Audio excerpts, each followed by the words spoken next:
The first time I spent a season in a logging camp, I thought the silence would be the hardest part. I was wrong. It wasn't silent at all. Forests have a way of speaking so softly that you only notice after you've stopped listening for anything else. The tall pines leaned together whenever the evening wind drifted through them, and the old cabins settled with tiny creaks as the warmth escaped into the night. Every lantern seemed to burn a little weaker after midnight, as though the darkness outside was quietly drinking the light. Most evenings, I'd sit alone on the porch with a dented tin mug warming my hands. The smell of pine sap mixed with damp wood, and somewhere beyond the tree line, an owl would call only once before falling strangely quiet.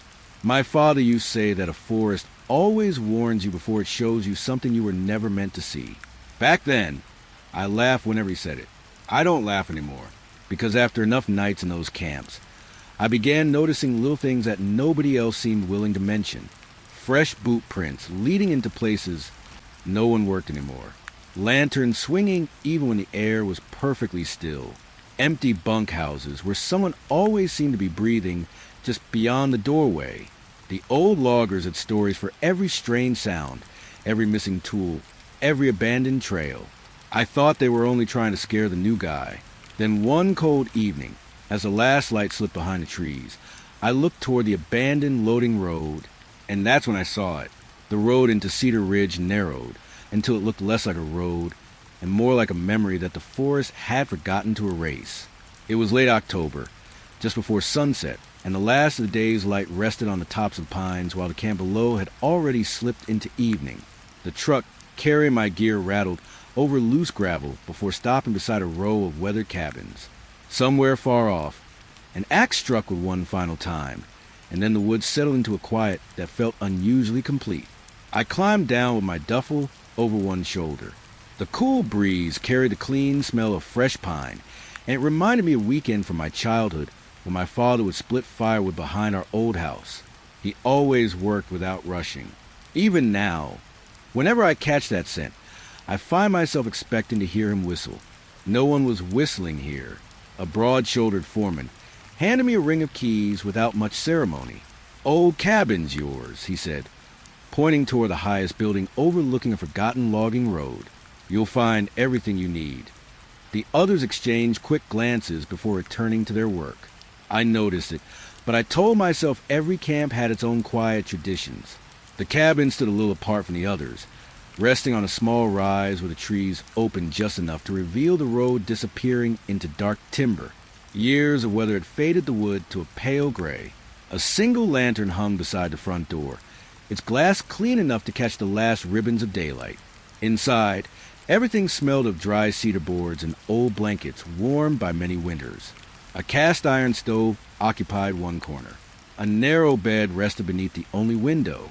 Dust floated to fading light, turning lazily whenever the breeze slipped between the logs. It wasn't comfortable, but it felt honest. I unpacked slowly, placing my pocket watch beside the bed and folded my jacket over the chair. I've always liked putting things in the same place every evening. Small habits make unfamiliar places feel less lonely. By the time darkness settled over Cedar Ridge, the men had gathered in the cookhouse for supper. Conversation stayed low. Laughter appeared only once before fading almost immediately. An elderly logger sat alone near the stove, his hands wrapped around a tin mug polished smooth by years of use. Deep lines crossed his face like old trails through bark. When I mentioned the cabin, his eyes lifted. "You got the lantern place." I smiled. I suppose I did. He looked into his mug instead of at me. No one sleeps there twice. I waited for him to explain. He never did. The meal ended soon after, and everyone drifted back into the darkness, carrying small lamps that disappeared one by one among the cabins.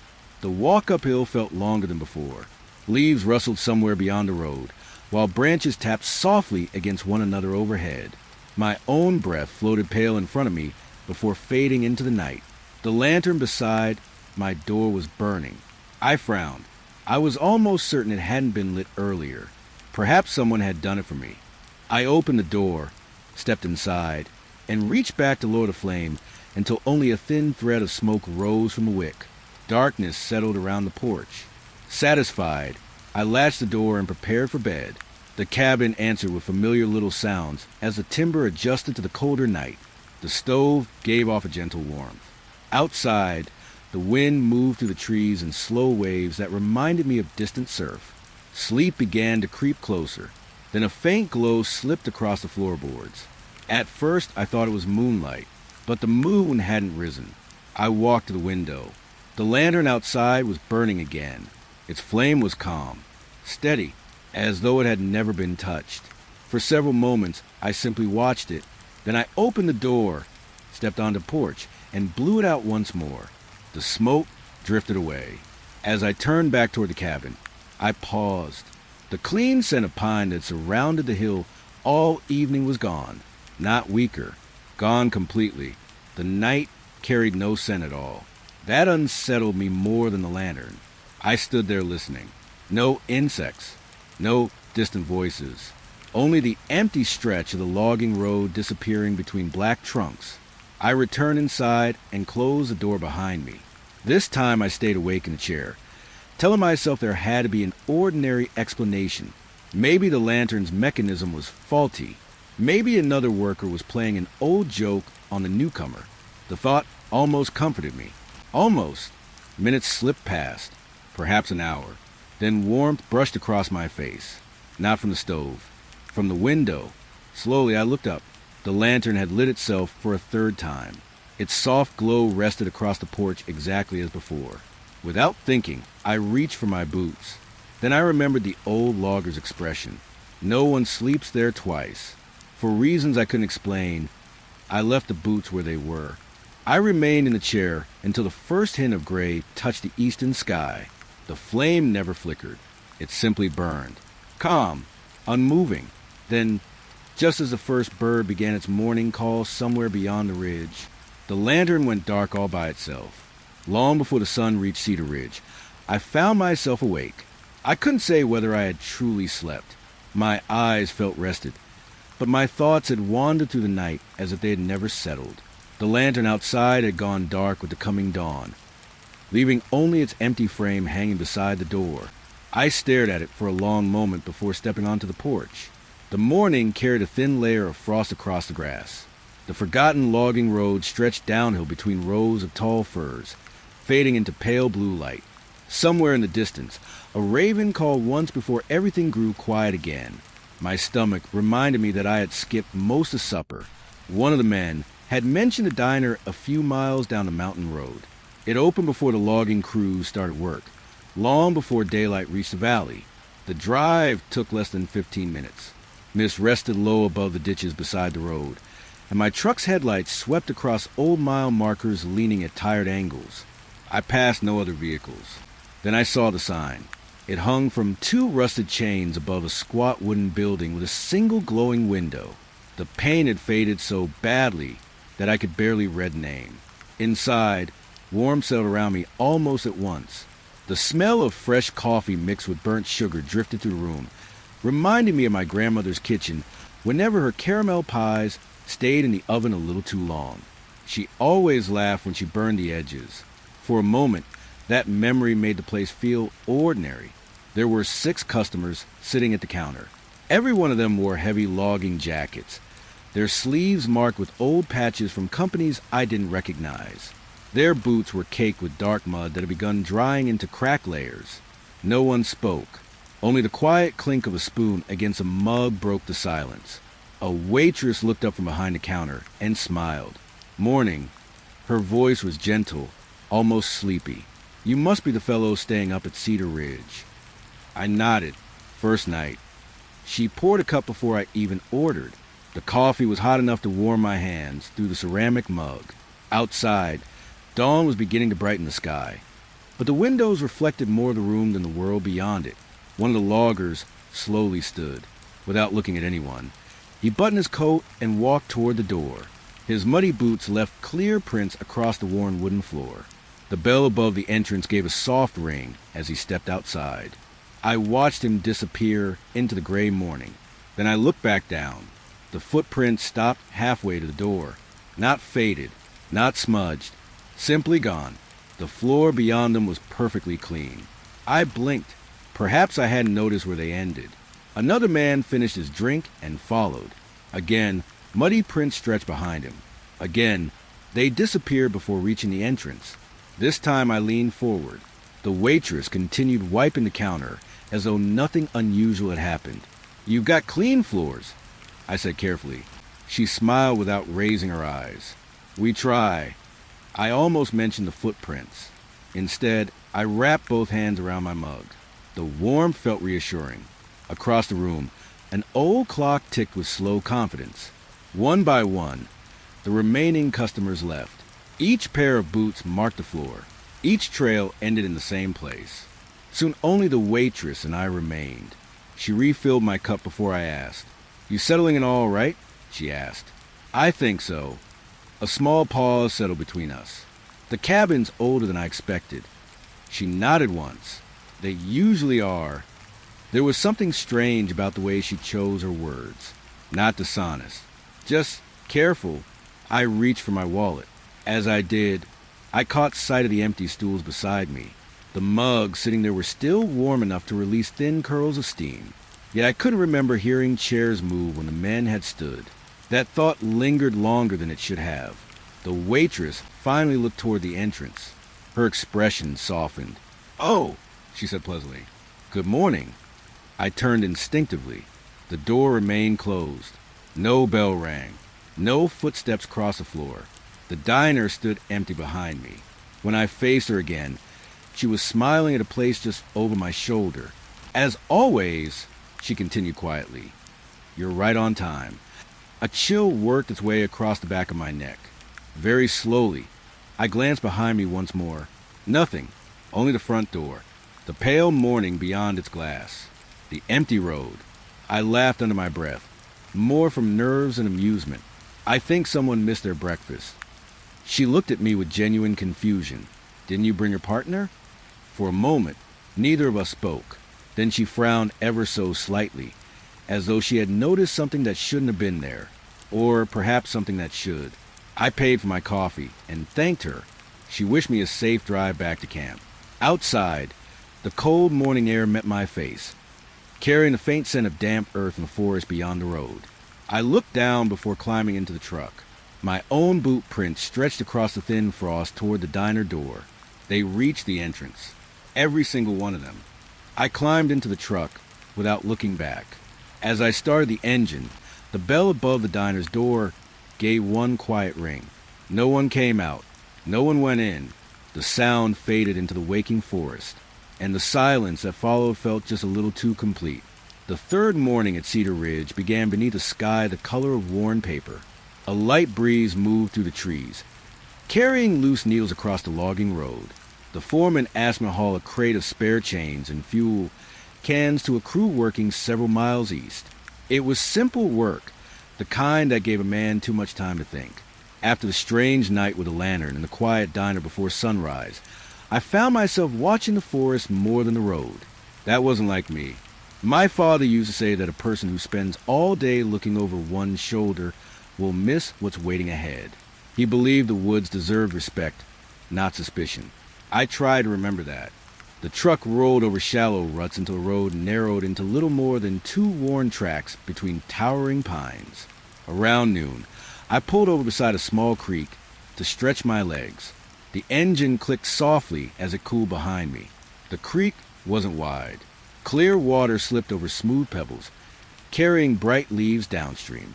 Tiny silver fish darted beneath the surface, flashing whenever sunlight found them through the branches above. The place felt peaceful. For the first time since arriving, my shoulders relaxed. I knelt beside the water and cupped my hands, letting the cold wash over my fingers. It stung just enough to wake me fully. The taste was clean, fresh enough to remind me of camping trips when I was young. My father never trusted bottled water. If a mountain creek was nearby, he claimed water that had traveled over rock carried the memory of the hills with it. I smiled at the thought. Then I looked down. The water reflected the trees perfectly. The pale sky floated between the branches. Even the drifting leaves appeared upside down beneath the surface. But where I should have been, there was nothing. I leaned closer. My boots stood clearly on the bank. The crate in the truck reflected behind me. The clouds drifted slowly overhead. Only my own image was missing. At first, I blamed the angle. I shifted to one side.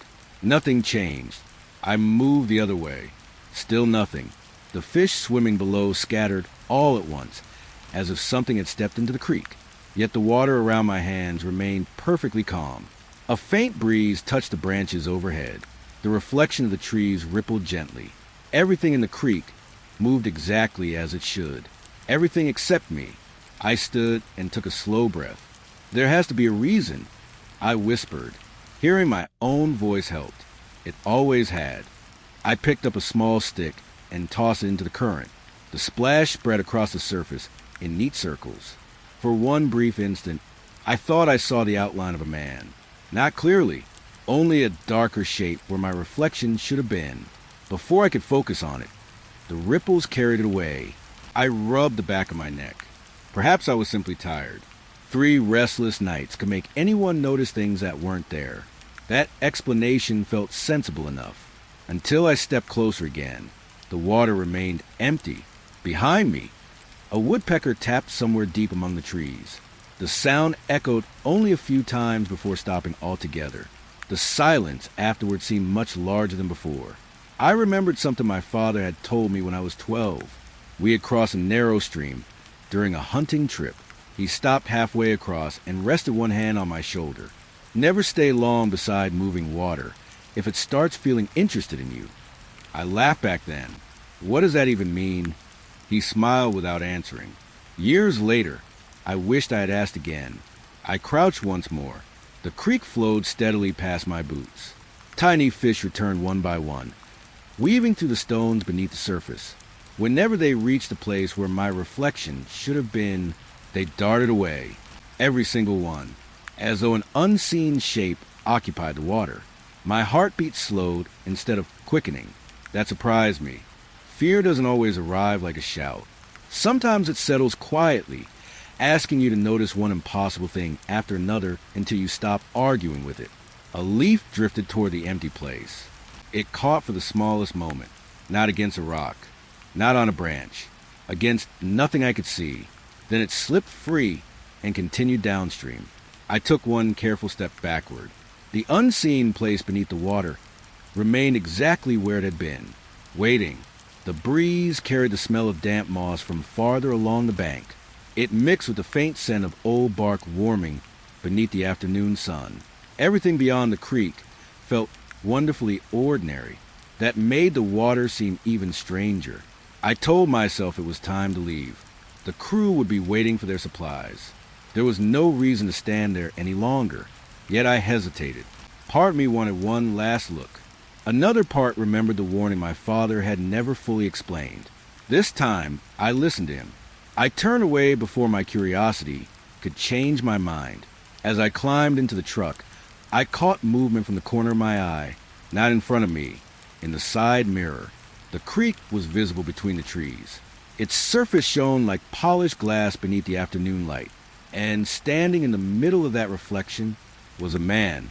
He looked exactly like me. He wasn't on the bank. He wasn't beside the water. He was inside it, watching the road where my truck had been. I closed my eyes for a single breath. When I looked again, the mirror showed only the quiet creek flowing between the stones. I started the engine without another glance.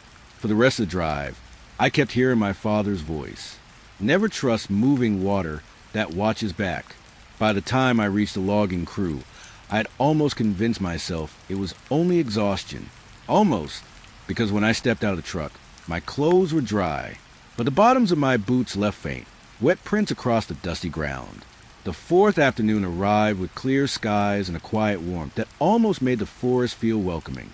Most of the logging crew spent the day farther north, clearing wind-felled timber after a week of rough weather. My job was simple. The foreman handed me a folded map and asked me to check the boundary markers near an old property that hadn't belonged to the company for years. "It'll save us a trip later," he said. Then after the shortest pause, he added, "If you find a house, don't stay long." He didn't explain why. I had stopped expecting explanations. The trail narrowed until my truck could go no farther. I continued on foot, following faded ribbons tied around tree trunks decades ago.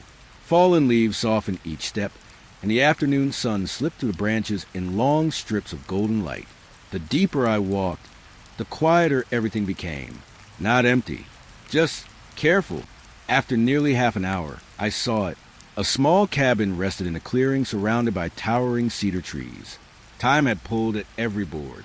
Moss covered the roof, and one corner leaned slightly toward the earth, as though the forest had been patiently claiming it back. A weathered porch stretched across the front. 2 wooden rocking chairs faced the trees. They moved together, back, then forward. The air around me was perfectly calm. Not a single leaf stirred. I stood at the edge of the clearing, waiting for the chairs to stop. They didn't. Their slow rhythm never changed. The gentle creak of old wood drifted across the yard, steady enough that it almost sounded comforting. Almost. I told myself there had to be another explanation. Uneven boards, a hidden slope, something simple. The thought was enough to carry me across the clearing. The porch groaned softly beneath my weight. Up close, the chairs looked ordinary. Their armrests had been polished smooth by years of use. One still held a faded quilt folded neatly across the back. The fabric was worn thin. Its dry scent reminded me of the blanket my mother kept in the hallway closet every winter. She refused to throw it away, no matter how faded it became. Funny how the smallest things follow us. I reached toward one rocking chair. Before my fingers touched it, both chairs stopped, at the exact same moment. The silence settled so gently that I almost missed it. I waited. Nothing moved. The front door stood slightly open, only an inch, just enough to reveal darkness inside. I knocked softly against the frame. No answer. The hinges gave a tired sigh as I pushed the door farther inward. Dust floated through narrow beams of afternoon light. A stone fireplace occupied one wall. A table remained set for 2 people, plates resting exactly where someone had left them years before. Everything smelled of old cedar and dry cloth. The scent lingered in the air without feeling unpleasant. It felt preserved, as though time had forgotten this room. I stepped farther inside. The floor answered with quiet creaks beneath my boots. Family photographs rested crooked on a shelf above the fireplace, but every image had faded until only pale outlines remained. Faces, gone. Names, gone. Only empty places remained where memories should have been. I walked slowly through the small kitchen. A cracked teacup sat beside the sink. A child's wooden spinning top rested beneath a chair. It made me think of the little toy my younger brother carried everywhere until he lost it at a county fair. He cried for hours over something that could fit in his pocket. Strange what stays with us. A staircase rose along the far wall. Its banister was wrapped in a thin layer of dust. No footprints marked the steps. I wasn't planning to go upstairs. There was no reason to. The foreman had asked only for the boundary markers. I turned toward the front door. Then I heard it. Soft, gentle, a voice from above. Not loud enough to echo, just enough to reach me. Aaron! I froze. No one had called me that in years. It wasn't my name. It was my childhood nickname. Only my parents had ever used it. Even after I grew older, my mother would sometimes smile and say it whenever I came home for the holidays. Hearing it now felt less like remembering and more like stepping backward through time. I looked toward the staircase. Nothing stood there. The upper hallway remained hidden beyond the landing. The cabin held its breath. I told myself it could have been the house settling, the wind finding a narrow crack, my own mind reaching for familiar sounds inside an unfamiliar place. Reason has a quiet voice. Fear whispers even softer. I placed one foot on the bottom step. The wood felt solid beneath me. Before I could climb another, a floorboard creaked somewhere upstairs. Not beneath me. Ahead. One careful step. Then another. Soft footsteps crossed the room above. Slow enough that I could almost picture someone moving from one window to the next. I waited. The footsteps stopped. A long moment passed. The silence that followed felt deeper than any sound. I lowered my foot back onto the main floor.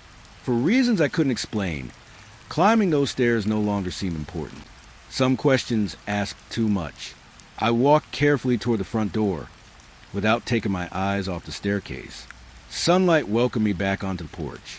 The two rocking chairs had started moving again. Back, forward, back, forward. Neither chair made a sound now. I stepped into the clearing. The cabin stood quietly behind me. I reached the first trees before allowing myself one last glance. The porch was empty. The chairs had stopped once more. The front door was closed. I was certain I had left it open. I kept walking. The trail home seemed longer than before. Just before the cabin disappeared behind the trees, a voice drifted through the still afternoon, barely louder than a breath. Aaron. The fifth evening settled over Cedar Ridge with the slow certainty of another cold night. Clouds drifted across the fading sky, turning the last light into soft shades of gray. The day's work had been long, but ordinary. We had hauled fresh timber from the western ridge, sharpened chains, and stacked logs until my shoulders ached in a familiar way that comes from honest labor. Sometimes, ordinary work is a gift. It gives the mind fewer places to wander. After supper, I carried my empty mug outside and sat on the porch of my cabin. The old lantern beside the door remained dark tonight. I noticed that before I noticed anything else. I wasn't sure whether that comforted me. The forgotten logging road disappeared into the trees below the hill, growing dim as evening settled across the camp. Somewhere farther down the slope, someone laughed quietly before the sound faded into the distance. Then the camp became peaceful again. I had almost convinced myself the strange things I'd seen over the past few days were nothing more than exhaustion.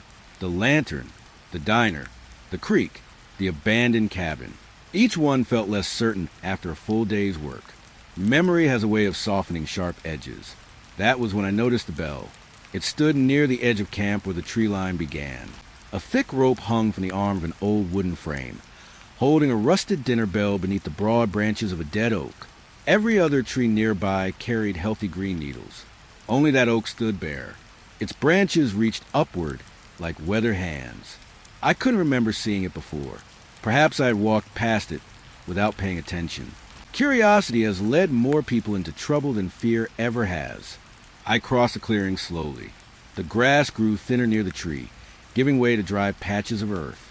The bell itself was larger than I expected, its surface marked with years of rust and fading scratches. Someone had once cared for it. Long ago, I reached out and rested my hand against the trunk of the dead oak. The bark should have been cold. Instead, it held a gentle warmth. Not the warmth left by the afternoon sun. A living warmth. Steady, quiet. I pulled my hand away without thinking. Behind me, boots crunched softly across the gravel.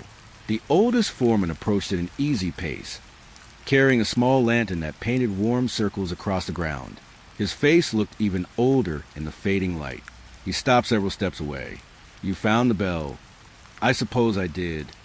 Neither of us spoke for a while. His eyes stayed fixed on the tree. Finally I asked, "Why keep it out here?" He let out a slow breath. "Because moving it never worked." I waited. He rubbed one weathered hand across his beard before speaking again. "If you ever hear it ring..." His voice became quieter. "Don't count." I frowned. "Count what?" "The rings." He looked toward me for the first time. "Just don't." There was no anger in his voice, only something that sounded very much like regret. Before I could ask another question, he turned and walked back toward the cabins. The lantern he carried disappeared one gentle step at a time. Soon I was alone again. The dead oak stood without moving. The bell hung perfectly still. The forest beyond it had grown dark enough that the first stars were beginning to appear overhead. I laughed softly to myself, not because anything was funny, because I was trying to shake away the feeling that the old man's warning had settled somewhere inside me. I started back toward my cabin. Halfway there, the bell rang. One clear note drifted through the evening air. It wasn't loud, just enough to stop me. I turned. The bell swung gently beneath the dead branch. No one stood near it. I remember the foreman's words. "Don't count." Simple advice. Easy enough to follow. The bell rang again. Without meaning to, my thoughts marked it. 2. I sighed. "Stop it," I whispered to myself. Another slow ring floated across the clearing. I looked away from the bell, toward the cabins. toward the road, toward anything else. The sound came again, then again. Each note spread through quiet camp before fading into the trees. I tried thinking about tomorrow's work, about sharpening saw teeth, about breakfast, about home. Still, somewhere inside my mind, a small voice kept counting. 6, 7, 8. I covered my ears. The ringing remained soft enough that it barely reached me now. Yet I knew exactly when each note came. 9, 10. The warmth I had felt in the tree's bark returned to my palms, though I hadn't touched it in several minutes. My heartbeat slowed. The night around me seemed strangely distant. Then, silence. The ringing had stopped. Carefully, I lowered my hands. The bell hung motionless beneath the dead oak. Nothing moved. No breeze stirred the branches. No voices came from the camp. Even the insects had fallen quiet. I stood there for what felt like several minutes before letting out a long breath. Perhaps there had only been 10 rings after all. Perhaps I had imagined the rest. Relief began to settle over me. Then, from somewhere behind the cabins, the bell rang once more. A single note. Clear, gentle, impossible. 11. This time I didn't turn around. I walked back to my cabin with slow, steady steps, keeping my eyes fixed on the porch ahead. When I reached the door, I rested one hand on the latch before looking toward the old oak one final time. The bell was no longer swinging, but the rope beneath it moved ever so slightly, as though someone had just let go. Snow began falling before dawn. At first it came in small flakes that drifted lazily between the trees. By breakfast, the logging road had disappeared beneath a white blanket. By noon, every rooftop in Cedar Ridge carried a thick layer of snow, and the world beyond the camp looked softer than I had ever seen it. The foreman studied the weather for a long moment before folding the map in his hands. "We're staying put," he said. "No hauling, no cutting." No one argued. The roads would be impossible before long. I spent most of the afternoon feeding the stove inside my cabin. Dry firewood cracked gently as it burned, filling the room with a comforting warmth.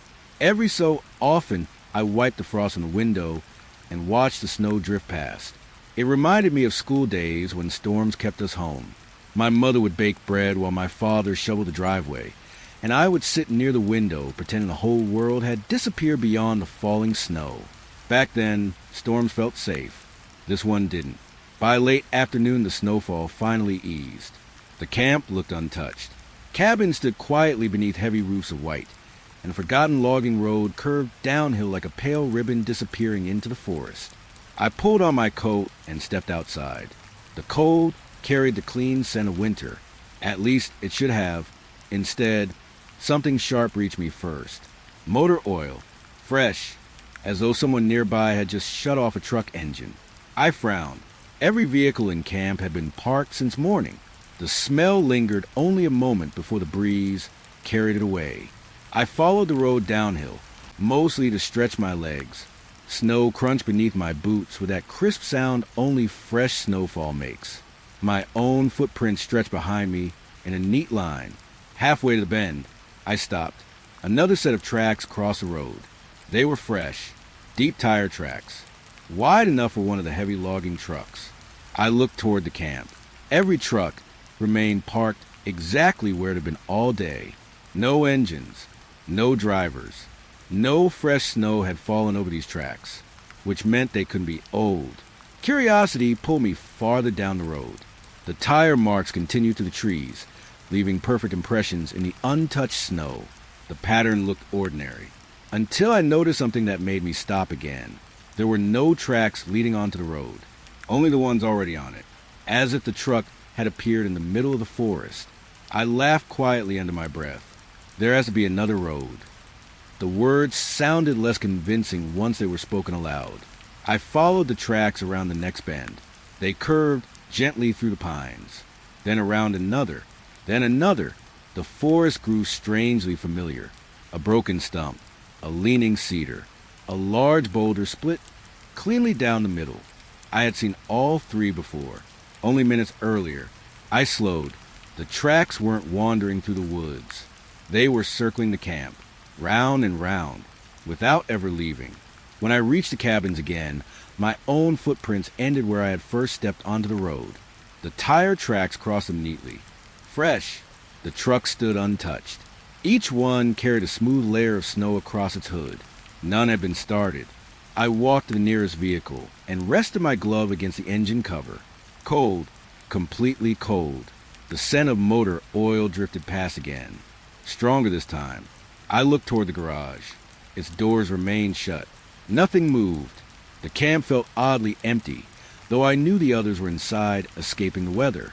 I followed the tracks a second time. Not all the way around. Just far enough to satisfy myself that I hadn't imagined the loop. The marks never changed. Always the same distance apart. Always the same depth. Always circling. At the northern edge of camp, I found the oldest foreman standing beside a stack of cut timber. He wasn't looking at me. He was looking at the tracks. "You've seen them before," I said. He nodded. "They come with certain storms." "What makes them?" His answer took a while. I've spent 30 years asking. Neither of us spoke after that. The snow reflected the fading afternoon light, making the forest brighter than it should have been.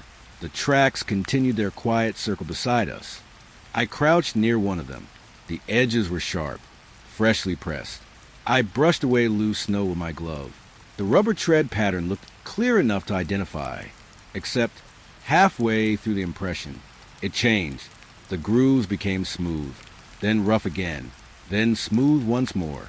No tire could make a mark like that. I stood without saying anything. The foreman had already started walking back toward the cabins. He never looked behind him. By evening, more snow began falling. Slowly, patiently, each flake settled into the tracks until they softened around the edges. I watched from my porch while darkness settled over Cedar Ridge. One by one, the strange marks disappeared beneath fresh snow. At last the road looked untouched again. The storm had erased every sign of them. I should have felt relieved. Instead, I found myself staring toward the trees, listening, waiting. Then the smell of motor oil returned one final time, close enough to make me turn my head. The road remained empty. The fresh snow lay smooth beneath the pale evening sky. No headlights, no engine, no truck, only one new set of tire tracks, beginning in the middle of the road and continuing into another slow circle around the camp. The snow stayed for 3 more days. By the time the roads reopened, the world around Cedar Ridge looked cleaner than before, as though winter had quietly covered every strange thing the forest had been trying to show me. Work returned to its usual rhythm. The sound of saws echoed through the trees. Trucks hauled fresh timber down the mountain. Men laughed again during lunch, though never quite as loudly as they had before the storm. It almost felt normal. Almost. Late one afternoon, the foreman handed me a toolbox and a bundle of replacement bolts. The old fire lookout needs its railing fixed. He unfolded a map across the tailgate of his truck. Nobody's climbed it in years. I glanced toward the ridge marked with a faded circle. "I'll take care of it." He hesitated. "If anything doesn't look right." His sentence faded before he finished it. I nodded anyway. The trail climbed steadily through dense fir trees until the forest began thinning near the summit. Patches of old snow still rested beneath the branches, untouched by the sun. The higher I walked, the colder the air became, carrying the clean scent of evergreen needles and distant ice. After nearly an hour, the watchtower appeared. It stood above the treetops like a forgotten lighthouse. The wooden legs leaned slightly with age, though they still looked sturdy enough to trust. A narrow staircase spiraled upward around the outside. Every board had faded to a soft gray. I rested one hand on the first railing. The wood felt dry beneath my glove. The climb began quietly. Each step answered with a familiar creak. The forest spread farther beneath me as I rose above the trees. About halfway up, the staircase trembled, not enough to throw me off balance, just enough to make the bolts rattle softly. I stopped. The wind had gone completely still. Nothing else moved. After a few seconds, the vibration faded. I waited another moment before continuing. 10 more steps. The staircase trembled again. This time the movement passed through the railing into my hand, like the brief shiver of something waking from sleep. I looked down. The tower stood solid. The support beams weren't shifting. Only the stairs seemed to carry the strange pulse. I remembered the old logger at supper during my first night. No one sleeps there twice. The foreman beside the dead oak. Don't count. Every warning in Cedar Ridge arrived incomplete. Perhaps that was what made them harder to ignore. By the time I reached the lookout cabin, the afternoon sun rested low above the distant hills.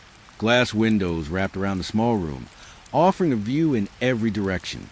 The place smelled faintly of weathered paper and old pine boards. Dust covered the desk. A cracked enamel mug still sat beside the window, waiting for someone who had never returned. I set my toolbox down and began tightening loose bolts along the railing. The work steadied my thoughts. Metal against wood, wrench turning, bolts settling into place. Simple things, comforting things. When I finished, I stepped inside to look out one last time before heading back down. From this height, the forest stretched endlessly across the mountains. Thousands of trees, countless ridges. Every logging road looked like a thread stitched through green cloth. Then something caught my attention. The roads. They weren't where they should have been. The main road leading to camp bent west instead of south. Another trail, simply, ended in the middle of the forest. A creek I had crossed 2 days earlier now curved in the opposite direction. I frowned. Perhaps I was looking at the wrong valley. I unfolded the map from my pocket. The landmarks matched. The roads didn't. I walked to another window. The view changed again. The logging road returned to its proper place. The creek flowed normally. Relieved, I laughed quietly at myself. Altitude can play strange tricks on perspective. Or so I told myself. Then I crossed the opposite side of the room. The roads shifted once more. Not moving, already different, as though every window overlooked a different version of Cedar Ridge. I stood very still. The fading sunlight reached across the mountains, painting long bands of gold between the trees. Everything looked peaceful, too peaceful. A notebook rested on the desk beneath one of the windows. Its leather cover had cracked with age. Curiosity one. I opened it. Most pages contained weather observations written in careful handwriting. Wind direction, snowfall, temperature, nothing unusual. Until I reached the final entry. Tomorrow's date. I checked my watch. No, tomorrow hadn't arrived yet. The page described clear skies in the morning, rain by afternoon, strong winds after sunset. At the bottom, one final sentence had been written more heavily than the rest. You stayed longer this time. A cold feeling settled somewhere deep inside me. I stared at the handwriting. The letters leaned slightly to the left. The capital T crossed high. The Y curled beneath the line. I knew that handwriting. Every birthday card I had ever mailed my mother looked exactly like it, because it was mine. I turned the notebook sideways, then upside down, as though another angle might prove me wrong. It didn't. I had never seen this notebook before. I had never climbed this tower before. Yet someone had written tomorrow's weather using my hand. The staircase gave another faint vibration. Closer this time. Not beneath me. Below me. One slow pulse. Then another. I closed the notebook, picked up my toolbox, and walked toward the stairs. The descent felt much longer than the climb. I kept my eyes on the steps, refusing to look back into the lookout. The staircase remained steady now. No trembling, no rattling, only the quiet sound of my boots against old timber. When I finally reached the ground, I looked up one last time. The tower stood empty against the evening sky. One of the upper windows reflected the fading sunlight. For just a heartbeat, I thought I saw someone standing inside, waiting beside the desk, hand resting on the open notebook. I blinked. The reflection became nothing more than pale glass. I started down the trail toward camp. The notebook remained exactly where I had found it. At least, I was certain it had, because when I reached my cabin that night and emptied my coat pocket, a folded weather page slid onto the table, written in my own handwriting, dated tomorrow, the morning after I found the weather page in my pocket. I folded it twice and slipped it into the bottom drawer beside my bed.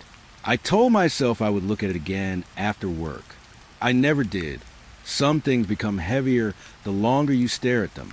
The foreman gathered us before sunrise. A crew had reported hearing a chainsaw somewhere beyond the eastern cut line after dark. No one admitted to leaving one behind. But company tools were expensive, and the mountain had a way of swallowing anything left unattended. If it's running, he said, bring it back before someone gets hurt. The assignment sounded ordinary enough. By mid-afternoon, I was walking alone to a stand of tall spruce where sunlight barely reached the forest floor. Fallen needles softened each step beneath my boots, and the air held the faint scent of burning wood. It puzzled me. Nothing nearby had been burned for weeks. I stopped and listened. Far ahead, a chainsaw. Its engine droned steadily between the trees. Not loud, not close, just far enough away that I couldn't judge the distance. I adjusted the strap on my pack and followed the sound. The ground rose gently beneath my feet before leveling into an old cutting site where fresh stumps stood among younger saplings. Moss had already begun covering the oldest ones. The engine continued, always the same tone, never speeding up, never slowing down. It reminded me of a sewing machine my grandmother used when I was little. I used to sit beside her for hours, listening to its steady rhythm while scraps of cloth gathered at her feet. Even now, certain sounds can pull old memories from places you didn't know they were hiding. The chainsaw did that, only this memory didn't feel warm for very long. The clearing came into view. There, beside a newly cut stump, rested a bright orange chainsaw. It stood upright exactly as someone might have set it down for a short break. Its chain wasn't moving, yet the engine continued to idle with quiet confidence. I looked around. No truck, no tools, no lunchbox, no fresh boot prints crossed the soft earth. The place was empty. I called out, "Hello." Only the engine answered. The smell of burning would lingered in the clearing, though the ground remained cool and damp beneath my boots. I knelt beside the stump. The cut looked fresh, pale with shone beneath the bark, smooth enough to catch the afternoon light. Whoever had cut it couldn't have been gone long. I circled the clearing once. Nothing. The forest surrounded me on every side, peaceful and still. A squirrel darted across a fallen log, before disappearing into the branches. For one brief moment, everything felt perfectly ordinary again. I returned to the chainsaw. Its fuel tank looked nearly full. The handle carried no mud. Even the gloves hanging from the rear grip looked clean. I reached toward the throttle. My fingers hesitated. I wasn't afraid of chainsaws. I'd worked with them for years. Still, something about this one felt strangely out of place. Perhaps it was the silence around it. Perhaps it was the missing owner.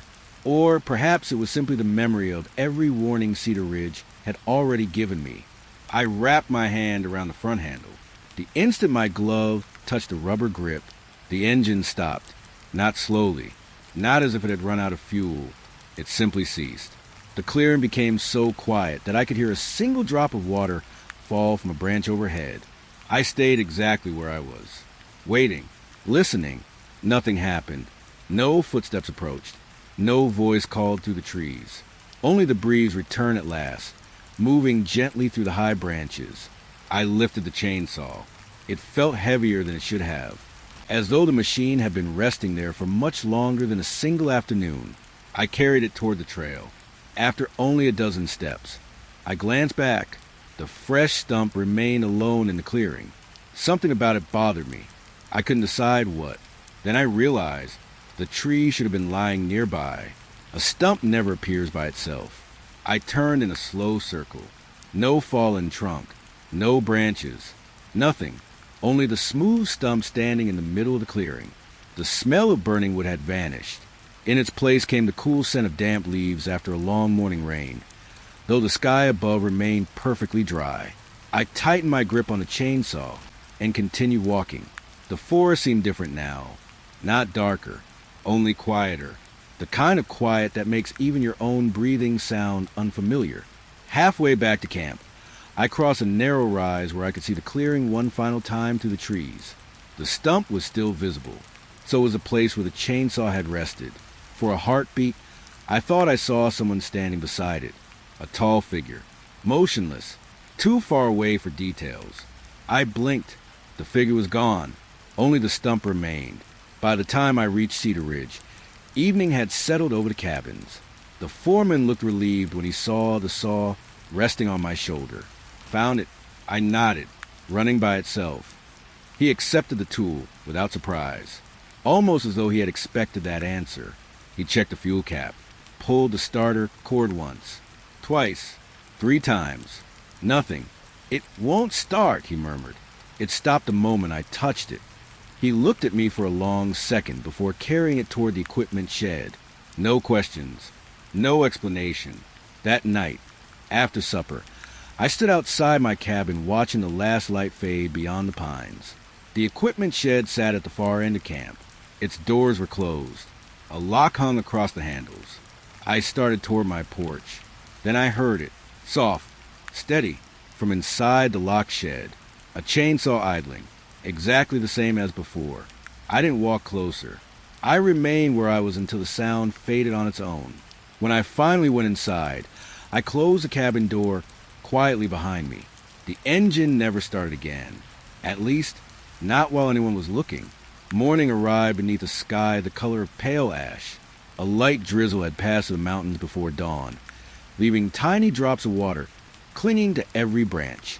The camp smelled clean after the rain, and for a little while, Cedar Ridge seemed almost peaceful again. That feeling never lasted very long. After breakfast, the foreman asked me to take inventory of an old supply shed near the southern edge of camp.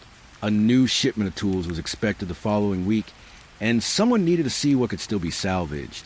"The building hasn't been opened in years," he said as he handed me an old iron key.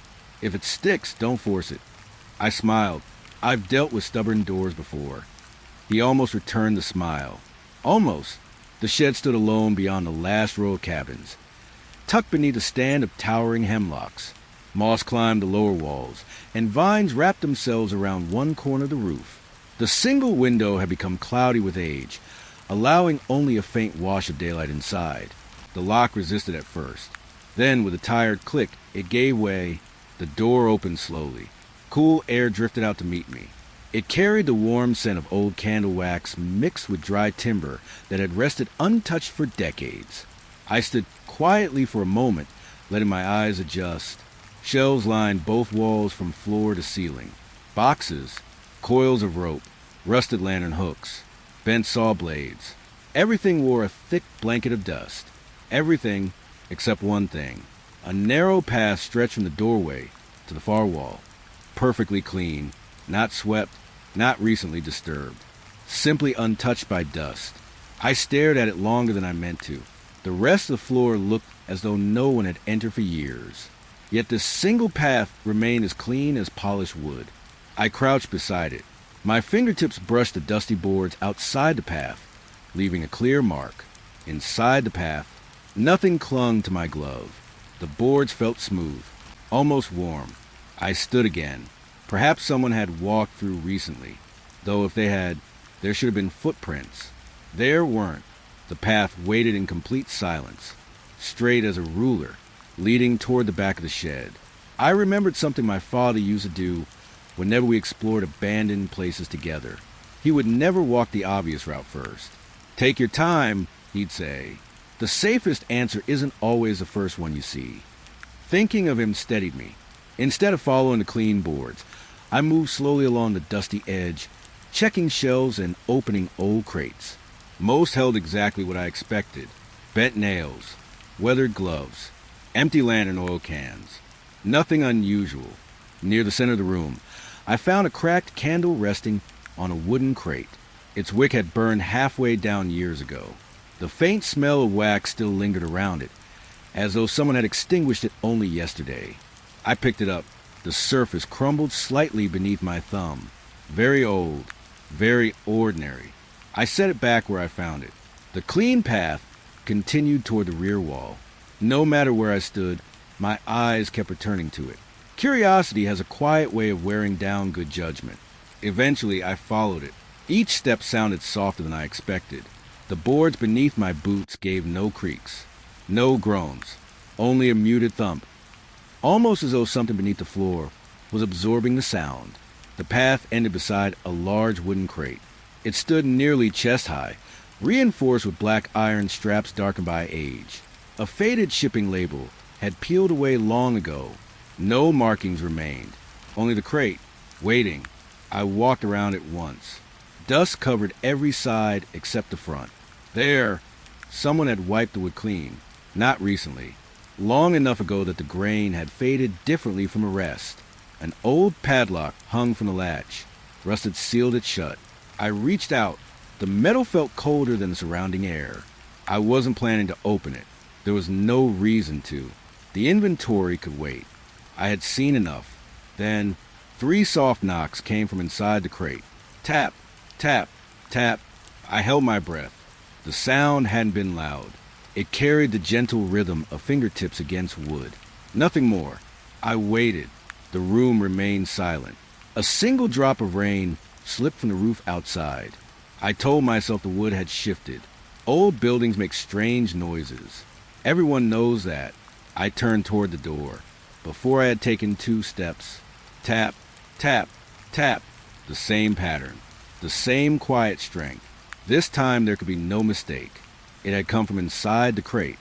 I looked back slowly. The padlock hung exactly where it had before. Nothing moved. The clean path stretched between us like a narrow invitation. I cleared my throat. Is someone there? The words sounded strangely small inside the shed. No answer came. Only silence. Long enough that I began feeling embarrassed for asking. Then, one final knock. Just once. Gentle. Patient. I stood without moving. Every sensible thought told me to leave. The inventory wasn't worth this. The crate wasn't my concern. I backed away one careful step at a time, keeping my eyes on it until I reached the doorway. Sunlight spilled across the threshold. Fresh air welcomed me outside. I closed the door without slamming it. The old lock clicked into place. Only then did I notice something odd. The iron key the foreman had given me was covered in a thin layer of dust, as though it hadn't been used in many years. I looked back at the shed. The cloudy window reflected only the trees behind me. Nothing inside. Nothing waiting. I slipped the key into my pocket and began to walk back to camp.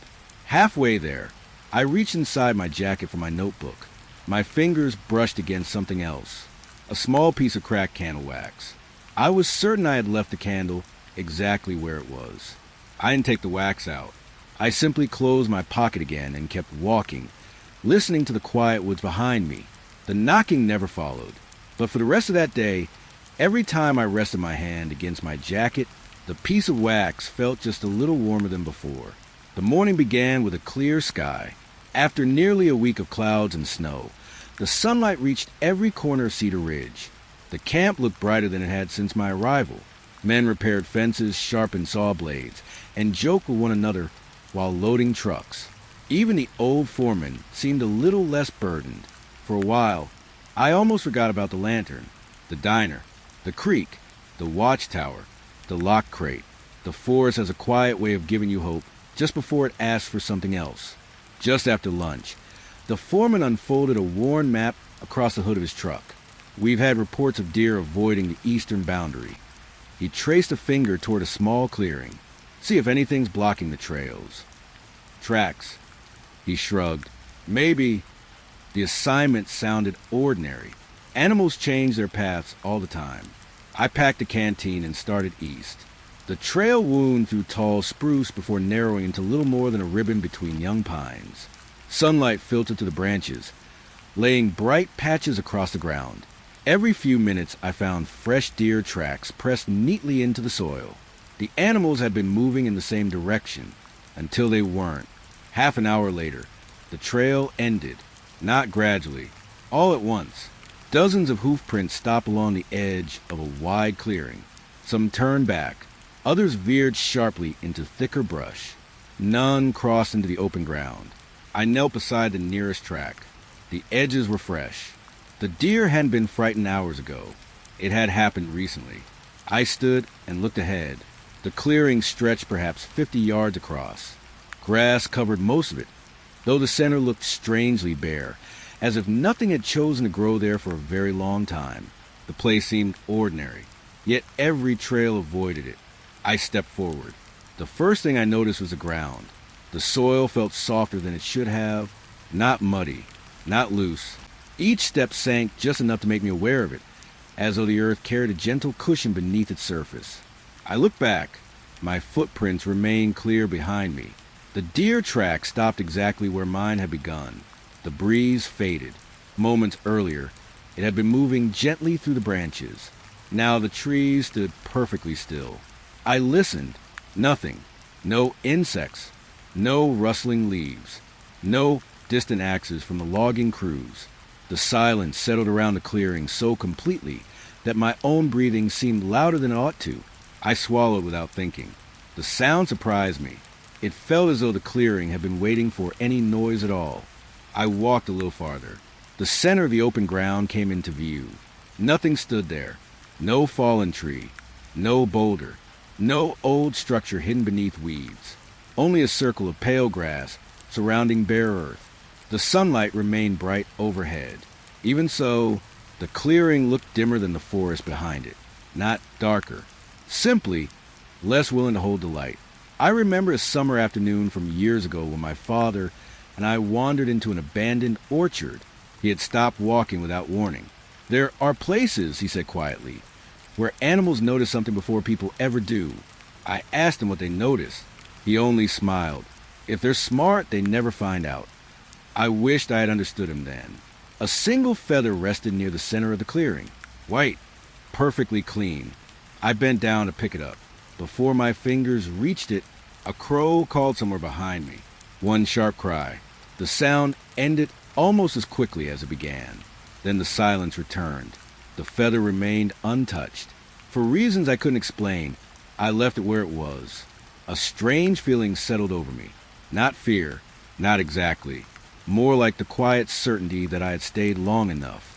I turned toward the trees. The forest looked farther away than I remembered, only by a little, enough to make me pause. I walked, the soft ground pressed gently beneath every step. My footprints stretched behind me in a straight line. When I reached the edge of the clearing, I stopped. The deer tracks remained exactly where they had been. I stepped back onto the trail. The forest welcomed me with familiar sounds. A squirrel raced across a branch overhead. Leaves stirred in the breeze. Far away, I heard the faint echo of someone striking wood with an axe. The world had returned. I looked over my shoulder. The clearing sat peacefully beneath the afternoon sun. Nothing moved. Nothing called. Nothing asked me to come back. I began to walk toward camp. After several minutes, curiosity got the better of me. I turned once more. The clearing had disappeared behind the trees. Relieved, I faced forward again. Something made me stop. The trail ahead carried dozens of fresh deer tracks. They hadn't been there before. Every print pointed away from the clearing, as though an entire herd had passed while I wasn't looking. I crouched beside them. The edges were crisp, fresh enough that loose soil still crumbled into the impressions. The animals had moved only moments ago, yet I hadn't heard a single hoof. I followed the tracks for several yards before noticing something else. None of them continued toward the camp. They all ended together, abruptly, just as the earlier ones had. I stood alone beneath the trees, listening. The breeze touched my face. Birds sang somewhere high above. Everything sounded normal. Everything felt normal. Even so, I chose not to look back toward the clearing again. When I reached Cedar Ridge near sunset, the foreman asked the same question he always did. "Find anything?" I thought about the soft earth, the missing deer, the feather, the silence. I shook my head. "Nothing I can explain." He nodded as though that answer was enough. That night, after the lamps in camp had gone out, I stood on my porch for a few minutes before turning in. The forgotten logging road lay quiet beneath the moonlight. Far beyond it, where the eastern forest began, I noticed a patch of darkness that seemed slightly deeper than the trees around it. I knew the clearing was in that direction. I knew I could stare until dawn and never learn anything more. So I lowered my eyes, closed the cabin door behind me, and decided that some places remain in the woods because no one is meant to give them a name. The road on the western ridge had almost disappeared beneath young pine trees. According to the map, it was once the main hauling route for Cedar Ridge, used long before the newer roads cut through the mountains.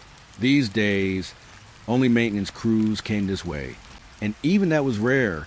The foreman handed me a compass and a bundle of bright survey ribbons before sunrise, marked the old boundary posts.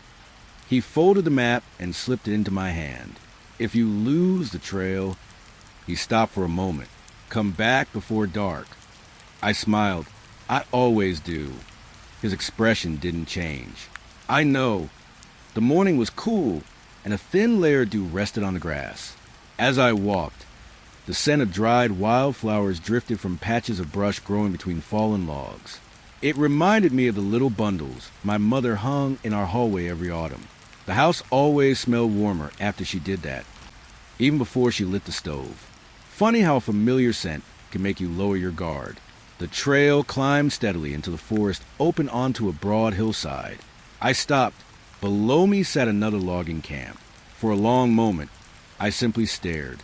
It looked alive. Half a dozen cabins stood in neat rows around a cookhouse, with smoke rising gently from its chimney.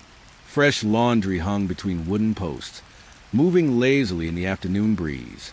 Neatly stacked timber rested beside a sawmill that looked far newer than anything back at Cedar Ridge. I unfolded the map again. There was nothing here. No buildings, no road, no camp, only trees. I folded the map carefully. Perhaps I had wandered farther west than I realized. That explanation seemed reasonable enough. I started downhill. The grass beneath my boots grew shorter as I approached the first cabin. Someone had swept the porch recently. A bucket sat beside the steps, half filled with clear rainwater. Everything looked cared for, just empty. I knocked softly on the nearest door.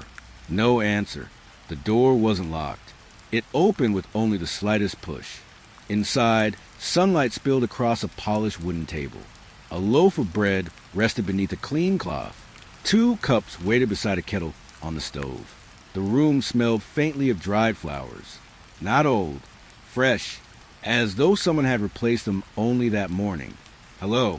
My voice drifted gently through the cabin. Nothing answered. I walked no farther than the doorway. It didn't feel right. Not because the place looked abandoned, because it didn't. I stepped back outside. The laundry continued swaying overhead. White shirts, heavy work trousers, a child's small sweater. None of them showed the slightest sign of weathering. I moved toward the next cabin. Its window stood open. Curtains stirred softly inside. Again, no voices, no footsteps, only the quiet movement of fabric in the breeze. I paused beside the cookhouse. The chimney still released a thin trail of smoke into the afternoon sky. Curiosity finally got the better of me. I reached toward the front door. Before my hand touched the handle, every curtain I could see shifted at once. Not wildly, not as though caught by a gust of wind. They moved together, a slow pull, as if someone standing behind each window had gently drawn the cloth aside.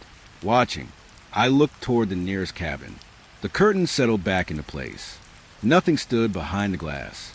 I turned toward another, the same, then another. Every window looked empty, yet the feeling remained. I remember being 8 years old, walking home from school after taking a shortcut past an abandoned farmhouse. I had hurried the last 100 yards without knowing why. When my father asked what frightened me, I couldn't explain it. You don't always need proof, he told me. Sometimes your heart notices before your eyes do. Standing in that silent camp, those words returned more clearly than they had in years. I walked slowly through the center of the settlement.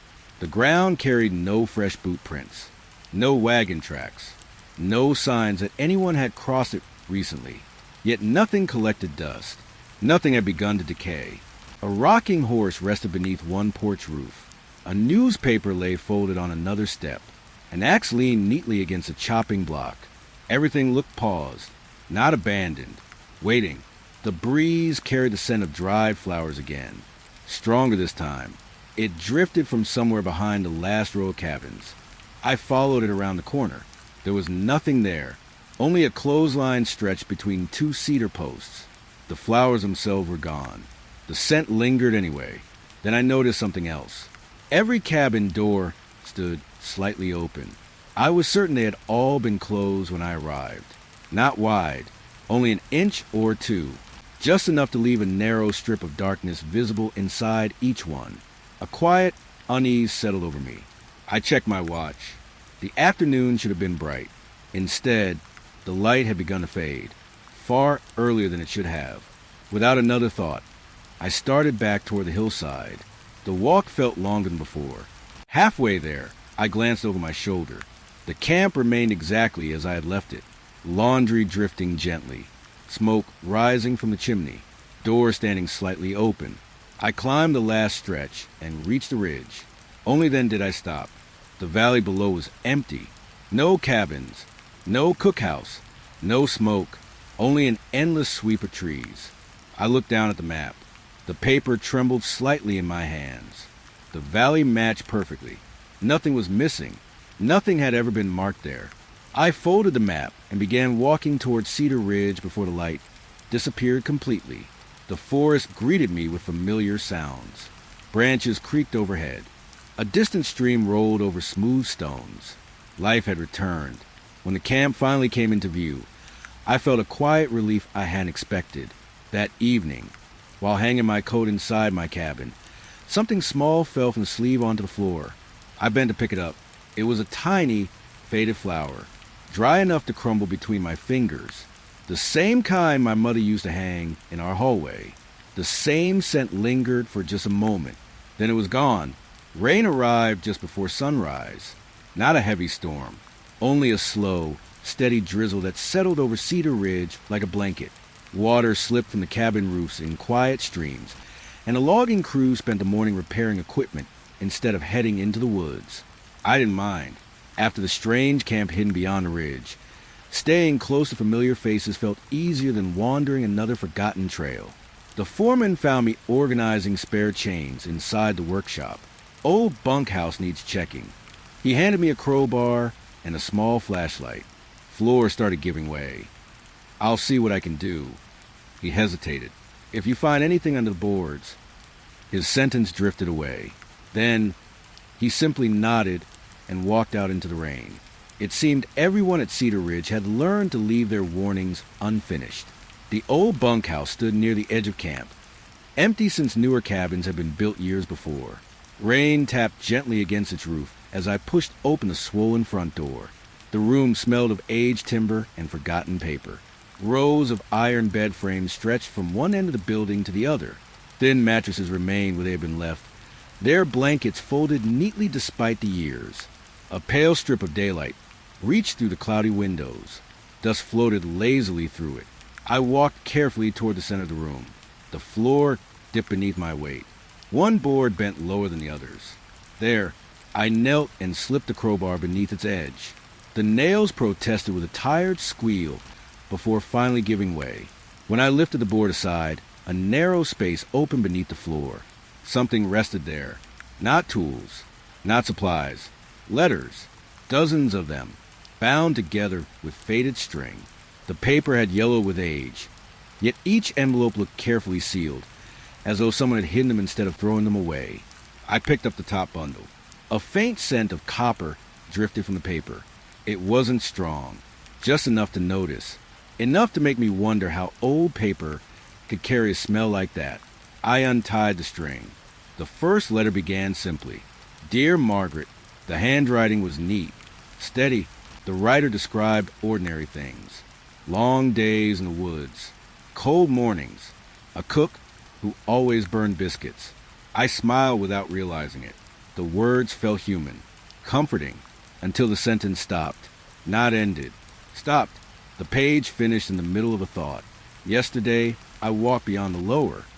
Nothing followed. I turned it over. Blank. I opened another. Different handwriting. Different name. Another ordinary letter. Another unfinished sentence. If the lantern lights again, I think. Blank. The next. You were right about the creek. It doesn't. Blank. Every letter ended the same way. Not with a signature. Not with goodbye. Only silence where another sentence should have been. I sat back against one of the empty bunks. Rain tapped softly on the roof above me. The rhythm almost made the room feel peaceful. Almost. My father loved writing letters. Even after telephones became common, he insisted that handwriting carried something a voice never could. A letter tells you who someone was while they were thinking. I wonder what kind of thought could stop every writer at exactly the wrong moment. I reached deeper beneath the floorboards. More bundles waited, some tied with blue ribbon, others with plain twine. None looked disturbed.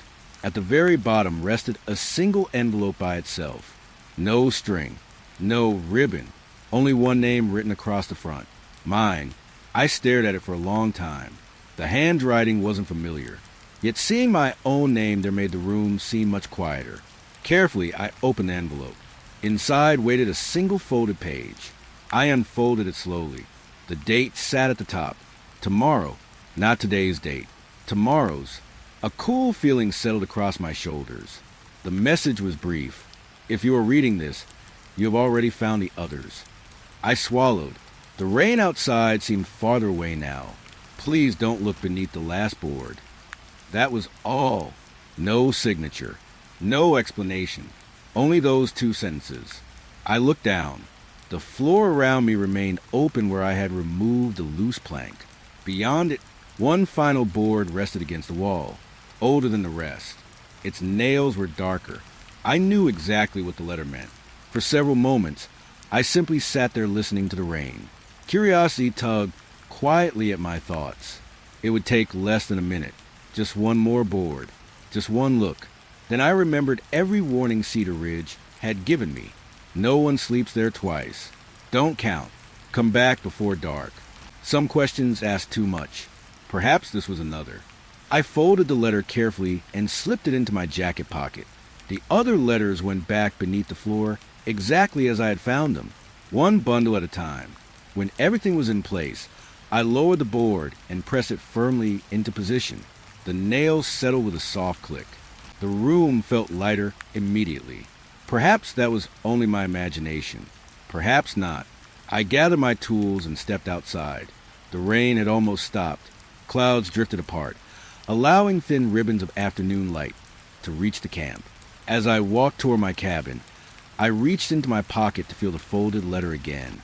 My fingers found only empty cloth. I stopped, checked every pocket. Nothing. The letter had disappeared. That evening, after supper, I returned to the bunkhouse, only to satisfy myself that I hadn't imagined any of it. The loose board was exactly where I had left it. I lifted it once more. The bundles of letters remained beneath the floor, undisturbed. At the very bottom rested a single envelope, by itself, sealed. Tomorrow's date written neatly across the front. This time, it was addressed to someone else. The rain finally moved on during the night. Morning sunlight spilled across Cedar Ridge for the first time in days, and every branch glittered with tiny drops of water. The mountain looked washed clean. Even the air felt lighter, carrying the crisp scent of cool stone warmed by the rising sun. The foreman called me over as I finished loading a truck. We're short on supplies at the North Camp. He pointed toward a narrow line on the map. There's an old bridge across the gorge. I've never seen it. Most people haven't. He folded the map before handing it to me. It'll save you nearly an hour. His voice was calm. Then he added one more sentence. Don't cross it more than once today. I looked at him, expecting a smile. There wasn't one. The drive ended with a logging road narrowed into a rough trail. I unloaded the crate onto a small handcart and continued on foot. The bridge appeared between the trees without much warning. It was built entirely from heavy timber, stretching across a rocky gorge where a narrow stream wound far below. Thick beams supported the walkway and sturdy rails lined both sides. It looked older than anything else in the forest, yet every plank remained remarkably solid. I tested the first board with my boot. It didn't move. The bridge gave a quiet creak beneath my weight, the kind every old wooden structure makes. Nothing unusual. Halfway across, I stopped. The stream below slipped around smooth rocks, catching the morning light as it disappeared beneath the trees. The peaceful sight reminded me of a family trip.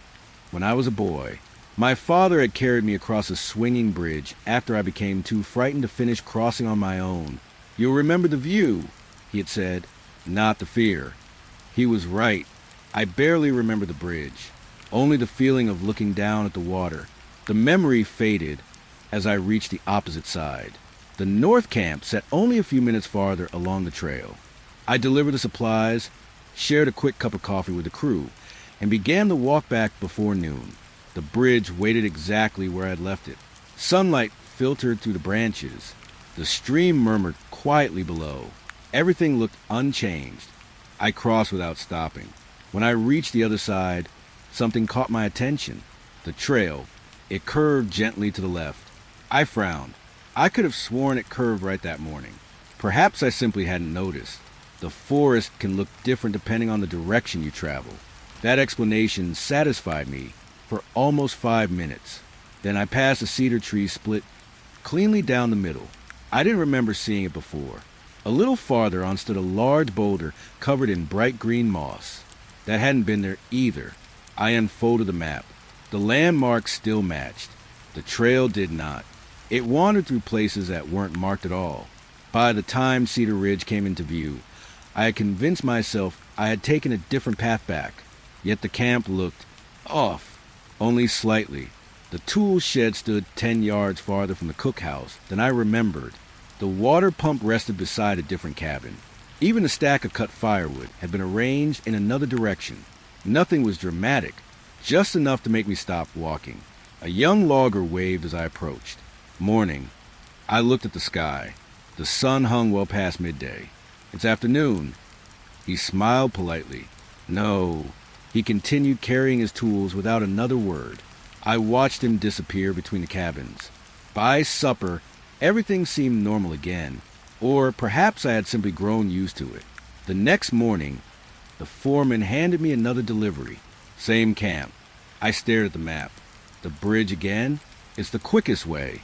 His answer came too quickly. I almost reminded him of yesterday's warning. Instead, I loaded the crate and left. The bridge stood waiting beneath a clear blue sky. This time I paid closer attention. Every plank, every support beam, every nail, halfway across. I rested one hand against the railing. The timber felt unexpectedly cool despite the warm afternoon. I looked down. Beneath the bridge, smooth stone lined the sides of the gorge. One section caught my eye, unlike the rough rock around it. This stretch looked almost polished, as though countless hands had brushed against it over many years, or countless footsteps had passed directly above. A strange thought settled into my mind. How many people had crossed this bridge, and how many remembered doing it? I continued on. The North Camp appeared exactly where it should. The delivery went smoothly. I started back before sunset. Halfway across the bridge, I stopped once more. Not because I meant to, because something felt different. The forest ahead looked unfamiliar. Not wrong. Simply arranged another way. The tallest pine stood on the opposite side of the trail. A fallen log rested where open ground should have been. Even the distant ridgeline seemed slightly lower. I hurried the rest of the way across. The changes became more noticeable with every step. A cabin I passed every day now had a stone chimney instead of brick. The workshop door opened inward rather than outward. Small things, impossible things. By the time I reached my own cabin, I felt more tired than frightened. I opened the door. Everything inside appeared exactly as I had left it. The chair, the stove, the narrow bed. Relief settled over me. Then I looked at the wall beside the window. A photograph hung there. It showed the logging crew standing together outside the cookhouse. I had never seen it before. The men smiled at the camera, their faces younger than they were now. Near the back of the group stood the oldest foreman. Beside him was me, wearing the same jacket I had arrived with, smiling as though I had lived at Cedar Ridge for years. I stepped closer. The photograph had yellowed with age. The corners had begun to curl. Someone had written a date across the bottom. It was 23 years before I was born. The photograph stayed on my mind long after I tucked it into the drawer beneath my bed. I told myself there had to be an explanation. Old pictures can be damaged. Faces can resemble one another. The mind fills empty spaces more easily than we like to admit. Those thoughts carried me through breakfast. They carried me through sharpening saw chains beside the workshop. They even carried me through lunch. By afternoon, they were beginning to wear thin. The foreman found me coiling rope outside the equipment shed. The old bunkhouse needs one more repair. I looked up. I thought I finished it. You fixed the floor. He handed me a small toolbox. Now the support's underneath. His voice remained even. There's a crawl space. You'll fit. I nodded. The words from the letter I had found the day before returned without invitation. Please don't look beneath the last board. I had listened. At least I believed I had. The rain had left the ground soft beneath my boots as I walked toward the bunkhouse. Cloud drifted lazily across the sky, and a cool breeze carried the rich scent of damp roots from a hillside beyond camp. The building looked exactly as it had before. Quiet, waiting. I opened the door and crossed to the loose section of floor. A narrow hatch rested beneath one of the bunks. It lifted easily. Darkness waited below. I switched on my flashlight and climbed down the short ladder. The crawl space wasn't much higher than my shoulders. Rough beams stretched from one end of the building to the other, supporting the floor above. The earth beneath them was firm, untouched except for a thin layer of dry leaves that must have blown into old foundation vents years ago. The air felt cool, not uncomfortable, only still. I found the cracked support beam the foreman had mentioned and set my toolbox beside it. The repair itself was simple. A new brace, fresh bolts, nothing unusual. Working with my hands always settled my thoughts. Measure, tighten, check, repeat for several peaceful minutes. The strange photograph slipped from my mind. Then, tap, a soft knock echoed somewhere beneath the floor. I stopped turning the wrench. Perhaps one of the men had entered the bunkhouse. Hello? No answer. Only silence. I returned to the brace. A few seconds later, tap. This time the sound came from farther away. Not above me. Somewhere deeper beneath the building. I listened carefully. Nothing followed. Old timber settles. Water shifts underground. Mice find curious places to hide. There are always ordinary explanations. I tightened another bolt. Tap. The sound had moved again. Closer now. Just a little. 3 gentle knocks. Evenly spaced. I remained where I was. The flashlight beam rested against the nearest support post, throwing long bands of light across the packed earth. No movement. No animals. Nothing at all. I remember my father teaching me how to repair the floor beneath our old porch. Whenever we heard a strange noise, he would stop working and wait. If you answer every sound, he used to say, "You'll never finish the job." I smiled despite myself. He probably would have laughed at me now. The knocking returned. Tap, tap, tap. It seemed to follow me. Not quickly, not threateningly. Simply arriving wherever I happened to be.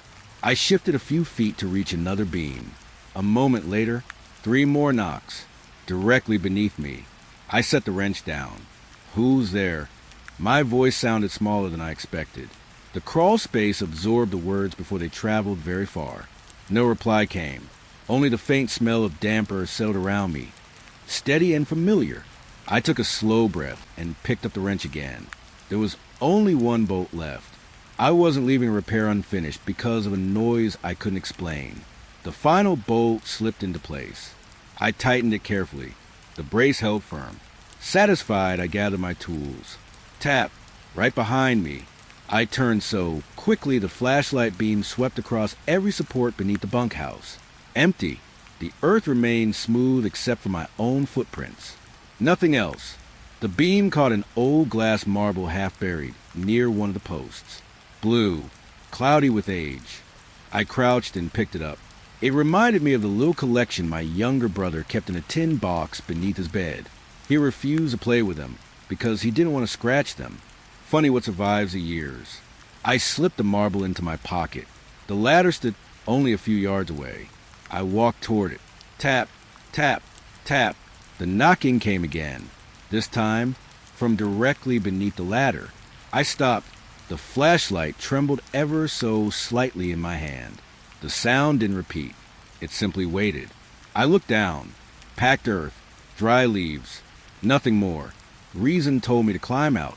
Curiosity whispered something different. Very slowly, I crouched, resting one hand against the ground. The soil felt cool beneath my palm. Without thinking, I knocked once. A single, gentle tap. The answer came immediately. One knock, from somewhere below my hand, much deeper than the crawl space. So deep it should have been impossible. I remained frozen for several long moments. Then, nothing. No second knock. No third. Only complete silence. Not the peaceful silence of the woods. Not the comfortable silence of an empty room. This one felt finished, as though whatever had answered no longer needed to. I climbed the ladder without looking back. The afternoon sunlight met me at the hatch. Warm, bright, ordinary. I closed the hatch carefully and brushed the dirt from my gloves. The blue marble was still in my pocket. I rolled it between my fingers all the way back to my cabin. That evening, while emptying my pockets on the table, I reached for it. The marble was gone. In its place rested a small clump of dark earth, perfectly round, as though it had always been a marble, until someone had answered my knock. The day began with smoke, not the kind that warns of danger, just the familiar gray ribbons rising from burn piles scattered around the camp. Every few weeks, the crews gathered broken pallets, rotten boards, splintered timbers, and branches too damaged to use. By evening, little remained except warm ash and quiet memories. The smell of season wood drifting through the cool air reminded me of autumn in my hometown.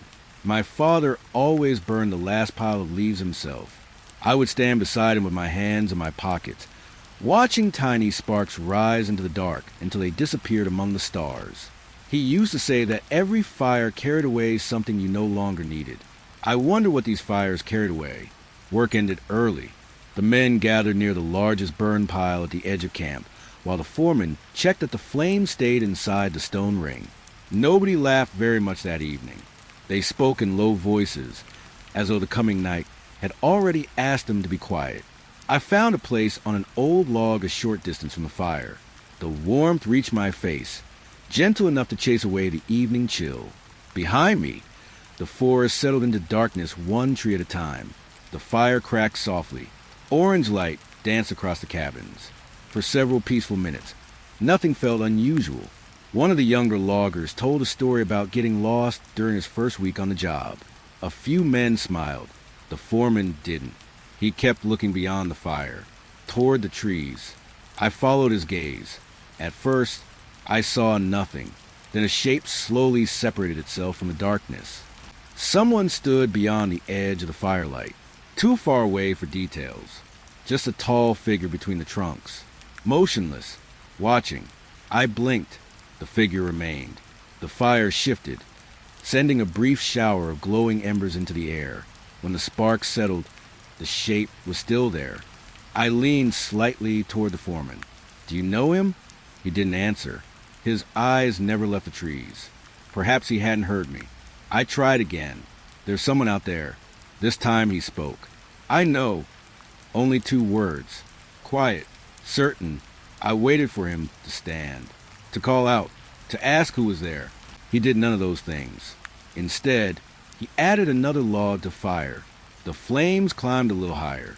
The warmth against my face grew stronger.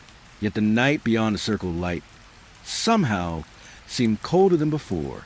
The others continued their conversations. No one pointed. No one whispered. No one even looked toward the trees. It was as though the figure belonged there. Or perhaps everyone had learned not to notice. The smell of burning cedar drifted across the clearing. It mixed with the faint sweetness of old smoke clinging to my jacket. The scent carried me back to a camping trip years earlier when my father had woken me before sunrise just to watch the last embers fade. Never stare into a fire too long, he had told me. You'll forget to notice what's standing outside the light. I understood what he meant now. I looked back toward the trees. The figure hadn't moved. Its outline remained soft against the darkness, impossible to study for more than a moment without my eyes drifting away. Not hidden, simply difficult to hold. A breeze crossed a clearing. The flames leaned gently to one side. For the briefest instant, the firelight reached a little farther. I caught a glimpse of a coat, dark, long, older in style than anything worn around camp. Then the flames settled again. The details disappeared. The foreman stood, without a word. He walked to the edge of the fire and rested both hands on the handle of his shovel. He still didn't look at me. "Best head in," he said quietly. Nobody argued. One by one, the men rose from their seats. They brushed ash from their sleeves, collected empty mugs, walked back toward the cabins. No one glanced toward the trees. I remained where I was for another moment. The figure remained there too, unmoving, patient. No, I caught myself. There was nothing patient about it, nothing threatening either, only presence. A simple certainty that it had always been standing there, watching the fire, watching us. The foreman paused beside me. "You coming?" I nodded as we walked toward the cabins. I couldn't resist looking back one final time. The burned pile glowed warmly against the dark. The figure still stood beyond it, exactly where it had been. The foreman noticed me slowing. "Don't wave." I wasn't going to. "I know." We continued walking. Halfway to my cabin, I turned again. The fire had burned lower now. Its light barely reached the nearest trees. The figure seemed farther away, not because it had stepped back, because the darkness between us had quietly grown. I stopped on my porch before going inside. The burned pile remained visible through the trees, only glowing embers now. No flames, no voices. The camp had settled into sleep. I looked toward the place where the figure had stood. It was empty. Relief came so quickly that I almost laughed. Then something moved, not toward the camp, not toward the fire. The figure walked deeper into the forest. Its outline grew smaller with every step until the trees finally gathered around it. The darkness closed gently behind it, as though it had never been there at all. I stayed on the porch a little longer, listening to the last pieces which settled into ash. Somewhere far beyond the reach of the dying fire, a single branch broke. Then the woods became quiet again. The storm arrived before midnight. I woke to the sound of rain striking the roof in steady waves. Wind pressed against the cabin walls, making the old timbers groan now and then, and every few minutes a flash of pale light slipped around the edges of the curtains before fading into darkness again. By morning, Cedar Ridge had become an island. A section of the mountain road had washed away during the night, and another had disappeared beneath a fresh landslide. The foreman gathered us inside the cookhouse and spread a map across one of the tables. "We stay here until the roads are cleared." No one seemed surprised. Storms had trapped crews before. Still, the room felt quieter than usual. After breakfast, I returned to my cabin. Rainwater streamed from the roof outside my window, and the forest beyond had become little more than shifting shapes behind the weather. There wasn't much to do except sharpen tools, mend a loose button on my jacket, and wait for the storm to pass. Waiting has its own kind of wait. By afternoon, the power lines failed. The few electric lights around camp blinked once and vanished. Lanterns replaced them without complaint. I lit the one beside my stove and watched its warm glow spread across the room. The old radio sat on the shelf above the table, its wooden case worn smooth by years of use. It only worked when someone needed to contact another logging camp. Out of habit, I switched it on. Static filled the room. Soft, even, almost comforting. I turned the dial slowly. The noise shifted from one frequency to another, but found no voice. Satisfied, I reached to switch it off. Before my fingers touched the knob, the static stopped. Silence. Then a calm voice spoke. "You're awake early today." I frowned. The words were clear, not distorted. I leaned closer to the radio. Cedar Ridge receiving. I said, no answer, only the sound of rain against the roof. I waited another few moments. Perhaps another camp had lost the signal. Perhaps I had caught only the end of a conversation. I switched the radio off. The room fell quiet again. An hour later, while repairing the loose button on my jacket, curiosity got the better of me. I turned the radio back on. Static returned. A gentle hiss filled the cabin. I hadn't spoken. I hadn't even touched the microphone. Yet the voice returned. "I remember when your mother taught you that stitch." The needle slipped from my fingers.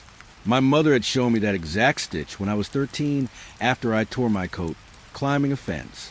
I had never told anyone at Cedar Ridge. Not a single person. I stared at the radio. The wooden case remained perfectly still. The speaker crackled once. Then silence. Rain tapped steadily against the window. I reached for the microphone. "Who's there?" Only static answered. Then, "You always pull the thread too tight."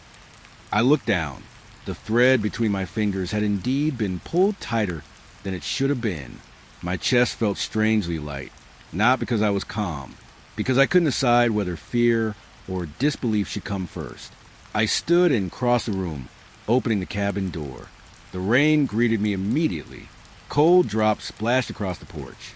The neighboring cabins stood exactly where they always had. Warm light glowed behind their windows. Life continued as though nothing unusual had happened. I almost walked over to the cookhouse. Almost. Instead, I closed the door again. Some things sound impossible the moment you try to explain them. The radio remained silent. I left it alone until evening. The storm showed no sign of ending.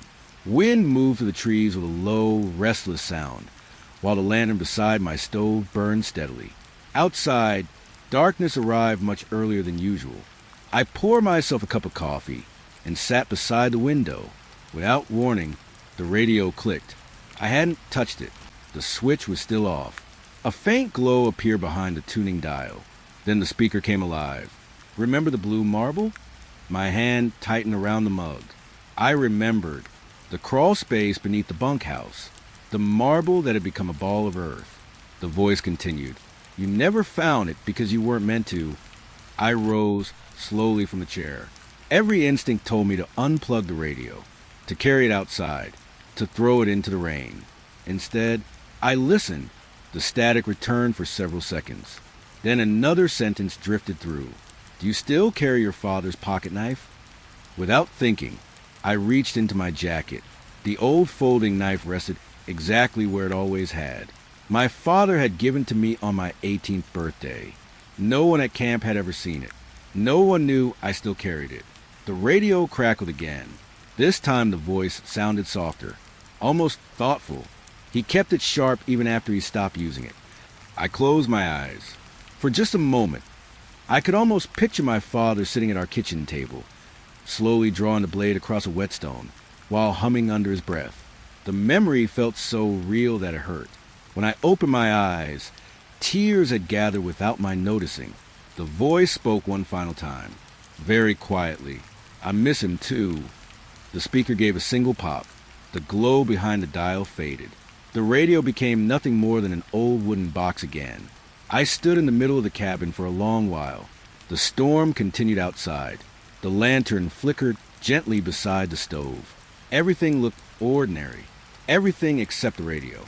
Later that night, before going to bed, I carried it onto the shelf and made certain the switch was turned completely off.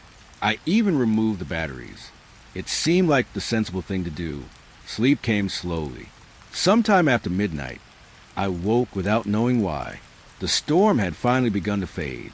The cabin rested in complete darkness. Then, from the shelf across the room, the radio spoke again. It wasn't static this time. It wasn't a stranger's voice. It was my own, soft enough to be almost a whisper. I remember feeling this same fear once before. The roads reopened 3 days after the storm. Crews from a valley cleared the fallen trees and rebuilt enough of the washed-out mountain road for supply trucks to reach Cedar Ridge again. Life settled back into its familiar routine, though something about the camp had changed.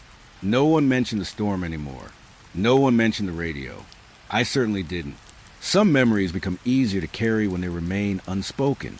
Late one afternoon, the foreman asked me to inspect the old logging railway that ran several miles north of camp. "We've had reports of loose ties," he said, handing me a small tool bag. "The line hasn't carried timber in years." I looked at the faded mark on the map. I've never been up there. Most of the younger crews haven't. He paused before folding the map. If the light starts fading, he looked toward the window instead of at me. "Don't wait around." The walk took nearly an hour. The trail climbed through towering firs where sunlight filtered gently between the branches. Rain from the recent storm still clung to the needles overhead, and the wooden footbridges along the path carried the rich smell of rain-soaked lumber. It reminded me of the little train station near my grandparents' town. When I was a boy, my father would lift me onto an empty baggage cart while we waited for the evening train. I loved the scent of old platforms after a shower. They always felt full of quiet departures. The railway appeared without warning. Two rusted rails stretched through the forest before disappearing around a bend. Beside them stood a small wooden platform. Time had weathered its boards to a soft silver gray, but the structure remained standing with surprising dignity. A faded station sign leaned slightly to one side. Most of the letters had long since disappeared. Only a few remained. I couldn't tell what the place had once been called. I climbed onto the platform. The boards answered with gentle creaks beneath my boots. Nothing looked unsafe. Grass had grown between the rails, and tiny wildflowers pushed through the gravel along the edges. The whole place felt forgotten, peacefully forgotten. I walked toward the far end. An old wooden bench waited beneath a sagging roof. Beside it rested two leather suitcases. I stopped. They looked new, not polished, not modern, simply well cared for. One was dark brown, the other a faded green. Neither carried dust. Neither showed signs of weather. I looked up and down the empty track. No train, no station master, no travelers. The luggage stood exactly where someone might have placed it only moments before. Hello. My voice drifted down the rails. Only the breeze answered. I stepped closer. A small paper tag hung from the handle of the brown case. The ink had faded enough that I couldn't read the name. The string holding it remained perfectly clean. I reached toward the handle. Before my fingers touched it, a train whistle echoed through the forest. Long, low, far away, the sound rolled gently between the trees before fading into silence. I smiled without meaning to. For one brief moment, it felt comforting, like something from another lifetime. I waited. Surely the train would appear around the bend. Minutes passed. Nothing came. The rails remained empty. No vibration reached the platform. No distant engine followed the whistle. Only quiet. I checked my watch. The afternoon sun still rested high above the trees. Plenty of daylight remained. Even so, the station somehow felt older than it had a few moments earlier. The roof cast longer shadows. The colors around me seemed softer, as though time itself had slowed. I sat on the bench, just for a minute, though it felt cool through my jacket. I found myself wondering who had waited here before me. Loggers heading home, children leaving for school, families arriving with hopes of a new beginning. Places like this collect stories, whether anyone remembers them or not. The whistle came again, closer this time. I stood immediately. Still, no train. I stepped to the edge of the platform and looked along the rails until they disappeared between the fir trees. Nothing moved. Then I noticed something strange. The rails reflected light, not sunlight, a soft silver gleam running slowly toward the station, as though something invisible traveled along the track. The reflection reached the platform, stopped, vanished. The forest became completely still. My heartbeat sounded louder than the wind. Then a door opened. I turned quickly. The station building stood behind me. Its front door had been closed when I arrived. Now it rested slightly open, just enough to reveal darkness inside. I couldn't remember hearing it move. I walked toward it. Halfway there, I stopped. The suitcases, they were gone. The bench stood empty. Only two dry rectangles remained where the luggage had rested, as though the wood beneath them had been protected from years of weather. I looked around the platform. No footprints. No drag marks. Nothing. The whistle did not return. The station remained silent. A cool breeze moved gently through the trees again, carrying away the last trace of the moment. I glanced once more toward the open doorway. Something inside me quietly decided it wasn't meant for me. I stepped off the platform instead. The walk back to Cedar Ridge felt longer than the climb. Evening settled across the mountains, painting the treetops with soft gold before slowly giving way to gray. When the camp finally came into view, the first lanterns had already been lit. The foreman looked up as I approached. "Everything secure?" "Yes." He studied my face for a second. "You hear anything?" I thought about the whistle, the empty rails, the missing luggage. I did. He nodded once. Nothing more. That night, I cleaned my boots before setting them beside the bed. As I reached to hang up my jacket, something slipped from one of the pockets. A small railway ticket. The paper was stiff with age. Across the front, in faded ink, someone had stamped a destination, Cedar Ridge. There was no departure station. Only one side of the journey had ever been printed. Dusk came earlier as autumn settled over the mountains. The mornings carried a sharper chill now, and the trees around Cedar Ridge had begun exchanging their deep greens for quiet shades of gold and amber. Every evening seemed shorter than the last, as though daylight had grown tired of climbing over the ridges. I found myself watching the woods more often, not because I expected to see something, because part of me wondered what might already be looking back. That afternoon, the foreman handed me a bundle of fence staples. A section of the western boundary needs checking. He glanced toward the distant hills. Be back before dark. I smiled faintly. You always say that. He looked down at the staples in my hand. And you always come close. The trail followed an old logging road before disappearing into thinner forest. Dry leaves whispered beneath my boots, and shafts of fading sunlight slipped between the trunks, filling the air with drifting dust that turned slowly into light. The repair took less than an hour. By the time I finished, the sun rested low above the mountains. The walk home should have been simple. Then I noticed it, far across the valley, a single cabin. Its roof barely rose above the trees, hidden well beyond any trail I knew. One narrow window faced the western sky. Light glowed behind it, warm, steady. I frowned. There shouldn't have been a cabin there. Not according to any map I'd seen. Not according to men who had worked these woods for decades. I watched for another moment. The window opened, slowly. The movement reminded me of an eye blinking awake. A cool breeze reached the ridge. The window closed again. A few seconds passed. Then it opened once more. Not wide, just enough to reveal darkness beyond the glass. Closed. Open. Closed.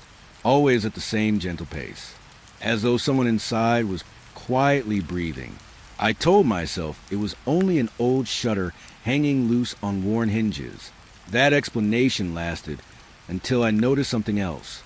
The trees around the cabin never moved. Only the window.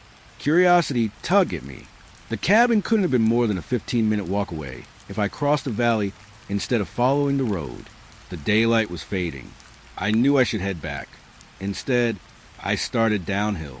The forest grew quieter with every step. Dry leaves gave way to soft earth, and the scent of old bark slowly disappeared beneath the clean smell of cooling evening air. The cabin remained in sight between the trees, always just ahead, always waiting. By the time I reached the valley floor, dusk had settled fully across the woods. The cabin stood at the edge of a small clearing. It looked older than any building at Cedar Ridge. Weathered boards, a stone chimney, a porch that leaned slightly to one side. Only the single front window remained uncovered. It opened, closed, opened again. The motion was so smooth it almost seemed alive. Dust floated to the fading light inside the room, turning slowly with each quiet movement of the window. I climbed the porch steps. They answered with soft creaks beneath my weight. The front door stood firmly shut. No footprints marked the ground around the cabin.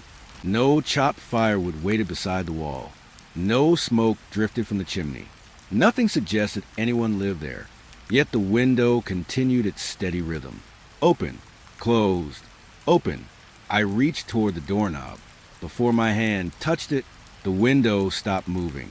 The silence that followed settled gently over the clearing. Even the breeze seemed to pause. I waited. Nothing happened. Very slowly, I looked through glass. The room inside held little more than a table, a wooden chair, and a narrow bed against the far wall. Everything wore a thin coat of dust. No footprints crossed the floor. No lantern rested on the table. The cabin had clearly been empty for years. Then why had the window moved? A memory surfaced without warning. When I was little, my grandmother used to open the windows of her house every evening, saying old homes needed fresh air before nightfall. Watching that lonely cabin, I almost expected her gentle voice to drift through the trees. Instead, only silence remained. I stepped away from the porch. The daylight had nearly vanished. I should have left sooner. As I turned toward the trail, something made me glance back. The window had closed. Completely. No movement. No light. Only dark glass reflecting the last color of the evening sky. Relieved, I started home. The climb back felt longer than I remembered. The first stars appeared overhead by the time Cedar Ridge came into view. Lanterns glowed warmly between the cabins. The familiar sight eased something inside me. At supper, I mentioned the cabin to one of the older loggers, the one in the Western Valley. He looked up from his plate. "What cabin?" "The one with the stone chimney." He frowned. "There isn't one." I was standing on its porch. Another logger quietly set down his spoon. Neither man spoke for several moments. Finally, the older one shook his head. "I've worked these woods 38 years. There's never been a cabin in that valley." No one at the table argued. No one laughed. The conversation simply drifted elsewhere. Later that night, I stepped outside before going to bed. The air carried the first hint of frost. Across the dark valley, I searched the place where the cabin should have been. At first, nothing. Then, just for an instant, a tiny square of warm light appeared between the trees. The distant window opened once, closed once, and disappeared into the night as though it had blinked for no one except me. Morning arrived beneath a sky the color of faded silver. A cool mist rested over the lower marshes beyond Cedar Ridge, and the grass around the cabin sparkled with tiny drops of water. The season had nearly turned. Each breath carried a little more cold than the day before. The foreman met me outside the workshop. "We're missing a survey marker." He pointed toward the southern marsh on the map. "It should be easy enough to find." I nodded. "I'll be back before lunch." He adjusted the brim of his old cap. "If the mud takes a boot." He paused. "Don't go chasing it." I almost smiled. The warning sounded oddly specific. Then again, most warnings at Cedar Ridge did. The trail narrowed as it approached the marsh. Tall reeds swayed gently along the edges of dark pools, and the ground softened beneath my steps. The air carried the fresh scent of wet moss, clean and earthy after the night's damp weather. The missing survey marker wasn't difficult to find. It had simply fallen sideways into the mud. I pushed it upright again, packed fresh soil around its base, and checked my compass before starting back.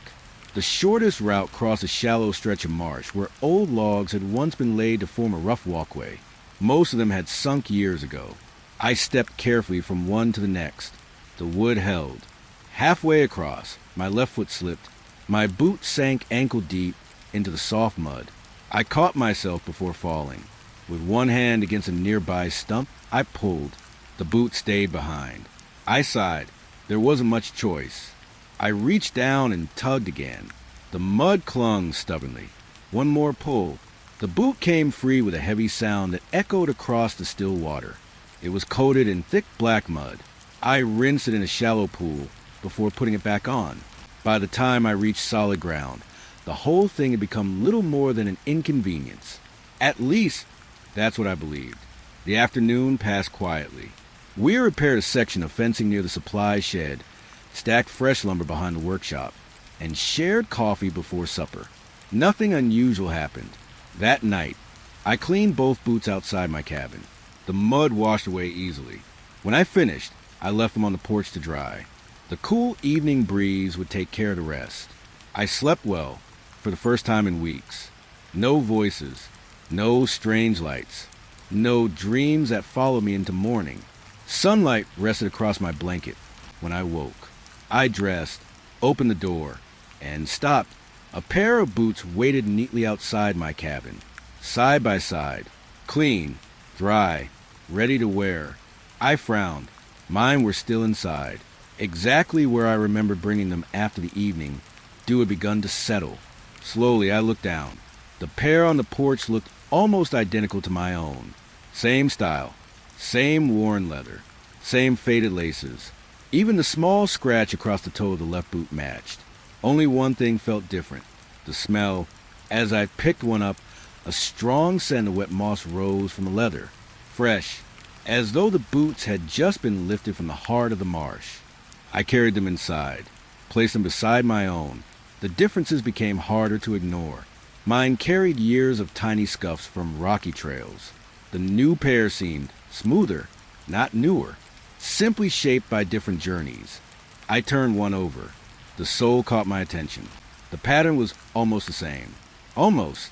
One row of worn treads curved the opposite direction, a detail so small that most people would never notice it. Yet I knew my boots. My father had taught me to care for them long before I worked these mountains. Look after your boots, he'd always say.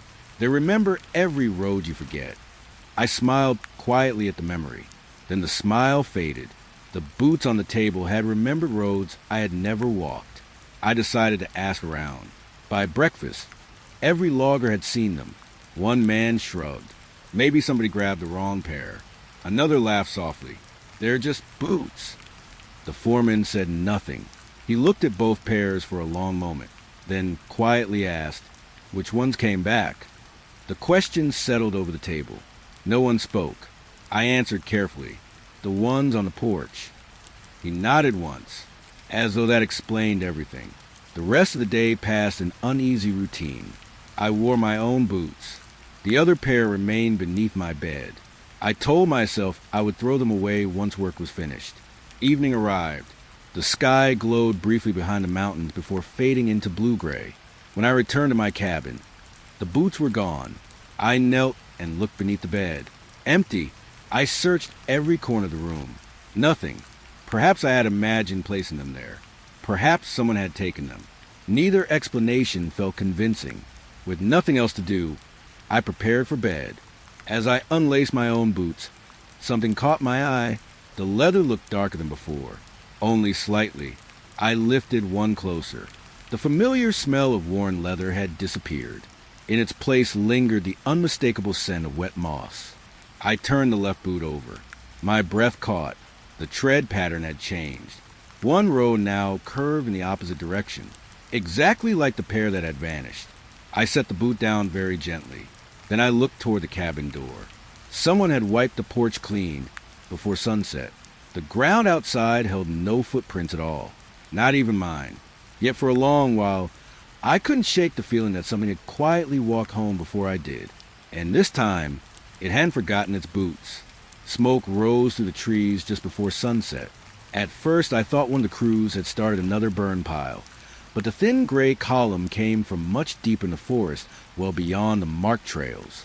It climbed into the evening sky with quiet confidence, straight enough that there couldn't have been much wind beneath the branches. I mentioned it while we packed away the day's tools. The foreman looked toward the distant ridge. "I don't have anyone working out there. Should we check it?" He rested his hand on the handle of an axe. "It'll be dark soon." He left the sentence unfinished. For reasons I couldn't explain, I volunteered anyway. "I'll only take a quick look." He studied me for a long moment. Then he reached into his coat and handed me a small lantern. Its brass handle had been polished so often that it almost reflected the fading light. "Bring this back." "Not be careful. Now don't stay long." Only that. I started down the old trail, while the last warmth of the day still lingered between the trees. The forests were autumn well. Leaves drifted lazily to the ground, and the fading sunlight painted the trunks with soft bands of gold. Somewhere high above, a lone raven crossed the clearing before disappearing beyond the ridge. The smoke remained visible, always just ahead. The walk took longer than I expected. Several times I thought I had nearly reached the source, only to find another stand of pines waiting beyond the next rise. By the time I finally smelled wood smoke, daylight had almost disappeared. The fire rested in a small clearing surrounded by towering firs. It wasn't large, only a neat circle of glowing embers with a few blackened logs resting across the center. Tiny orange lights pulsed quietly beneath the ash. Someone had been here recently. I looked around. The ground was covered with a thin layer of fallen needles, soft enough to hold even the lightest footprint. There were none. I circled the fire once. Slowly. No tracks approached it. None left it. Not from a boot. Not from an animal. Nothing disturbed the forest floor. The clearing felt untouched. Yet the embers still glowed. I crouched beside the fire. A little warmth reached my hands. Not much. Just enough to tell me it hadn't gone out very long ago. The smell of cedar smoke drifted upward before fading into the evening air. I remembered camping beside a lake with my father many years before. He always insisted on stirring the embers before bed. A fire leaves clues, he used to say. You can tell how long someone's been gone if you know where to look. I searched carefully. The ash looked fresh. One small branch still held a tiny tongue of orange beneath its bark. Whoever had built the fire should have been nearby. The silence answered every direction I looked. I set the lantern on a flat stone and lowered myself onto an old log beside the fire. Just for a minute, the warmth against my hands faded almost immediately. I stretched them closer to the embers. Nothing. The heat was disappearing, not slowly. With each passing breath, it seemed to withdraw farther from me until the fire looked warm but felt cold. I leaned back. The hairs on my arms rose beneath my jacket. The surrounding forest had grown noticeably cooler, not with the ordinary chill of evening. This felt different, as though I had stepped into a place where warmth didn't wish to remain. The lantern beside me continued burning steadily. Its glow barely reached the nearest trees. Beyond that waited only darkness. Then I heard it, a laugh, soft, brief, from somewhere behind the trunks. Not loud enough to startle, just clear enough that it couldn't have been mistaken for wind. I stood. Hello. My voice disappeared into the trees. No answer. The laugh didn't return. I lifted the lantern and turned slowly. Every tree looked exactly like the next. Tall, still, quiet. Nothing moved between them. Even so, I couldn't shake the feeling that someone had just stepped behind the nearest trunk a heartbeat before I looked. I walked toward the edge of the clearing. The needles beneath my boots remained perfectly undisturbed except for my own footprints. I stopped, looked down. There should have been a second trail. Someone had tended the fire. Someone had laughed. Yet the forest accepted only my steps. A breeze finally stirred the branches overhead. The smoke that had led me here had vanished completely. The embers dimmed until only faint red points remained beneath the ash. I glanced back toward the log where I had been sitting. For a moment, I thought another shape rested there. Not a person. Only the suggestion of someone who had stood up a fraction of a second before I turned around. The feeling disappeared as quickly as it came. I picked up the lantern. The brass handle felt strangely colder than before. Without another look at the fire, I began walking toward camp. The trail seemed easier to find now, almost as though the forest had decided I had seen enough. When the first cabin lights appeared through the trees, I let out a slow breath I hadn't realized I was holding. The foreman waited outside the workshop. He looked at the lantern before he looked at me. You brought it back. I said I would. He nodded. Then he asked only one question. Was the fire still burning? I thought about the fading embers, the missing footprints, the laugh behind the trees. It looked like it was. He accepted the lantern without another word. That night, I stood on my porch for a few minutes before going inside. The sky had cleared completely. Stars covered the mountain from one horizon to the other, far beyond the last line of trees. I searched for the smoke one final time. There was none, only darkness. I reached for the cabin door. Before my hand touched the handle, someone laughed softly. Not in the forest, not across the camp, right behind me. I went inside without turning around. Someone laughed softly. Not in the forest, not across the camp, right behind me. I went inside without turning around. Morning arrived with the quiet certainty of late autumn. A thin layer of frost covered the roofs of the cabins, turning every board pale beneath the first light. The forest seemed slower now. Leaves no longer drifted from the branches. Most had already settled into the earth, leaving the trees standing bare against a cold blue sky. I had lived at Cedar Ridge long enough that the camp no longer felt unfamiliar. That realization unsettled me more than anything else. I could find every trail without the map. I knew which cabin door stuck in damp weather. I even caught myself waking a few minutes before the breakfast bell, as though the mountain had quietly taught my body its own routine. Some places become habits before you notice. The foreman asked me to help clean the storage office that afternoon. Old ledgers had piled up over decades, and the shelves were beginning to sag beneath their weight. Take anything ruined by mice, he said. Burn the rest if nobody needs it. The office stood behind the workshop, its windows cloudy with age. Dust drifted through narrow beams of sunlight as I opened the first cabinet. Inside rested dozens of leather-bound record books, payroll lists, supply orders, equipment repairs, ordinary things, the kind of history that quietly disappears once no one remembers to read it. I carried several ledgers to the table and began sorting them. One book caught my attention. Its cover was cracked nearly in half. Across the front, someone had stamped a single year, 1934. Curious, I opened it. Inside were crew photographs, one at the beginning of every season. Men standing shoulder to shoulder outside the cookhouse, axes resting against worn boots, faces tired but proud. I turned the page. Another year, another photograph. The cabins looked newer, the trees behind them smaller, different workers, different clothes. Then my eyes stopped. The foreman stood in the center, exactly as he looked now. Same weathered coat, same straight posture, same quiet smile that never seemed to reach his eyes. I frowned. Perhaps it was his father. The resemblance was remarkable. I turned another page. There he was again. No older, no younger, the same. Another page. Still there. Another. The same face. The same smile. Even the fold in the brim of his cap hadn't changed. A cool feeling settled in my chest. I flipped through the remaining pages. Every decade, every photograph, always the foreman, always unchanged. Behind me, the office door opened softly. I wonder when you'd find those. I turned. He stood quietly in the doorway, hands resting inside his coat pockets. For once, he didn't look surprised, only tired. I glanced back at the photographs. That's you. Yes, you haven't changed. No. His answer carried no pride, no mystery, only acceptance. I looked again at the oldest picture. How is that possible? He walked slowly to the table. The floor creaked gently beneath his boots. For a long moment, he studied the photographs beside me. Then he picked up the oldest one. When I first came here, he said quietly, these trees were barely taller than my shoulders. I waited. He continued looking at the picture instead of at me. I thought I'd only stay one winter.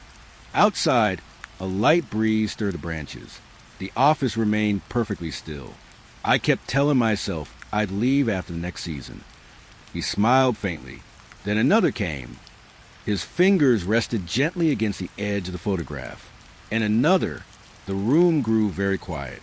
Finally, I asked a question that had been waiting inside me. Why didn't you? He looked toward the window.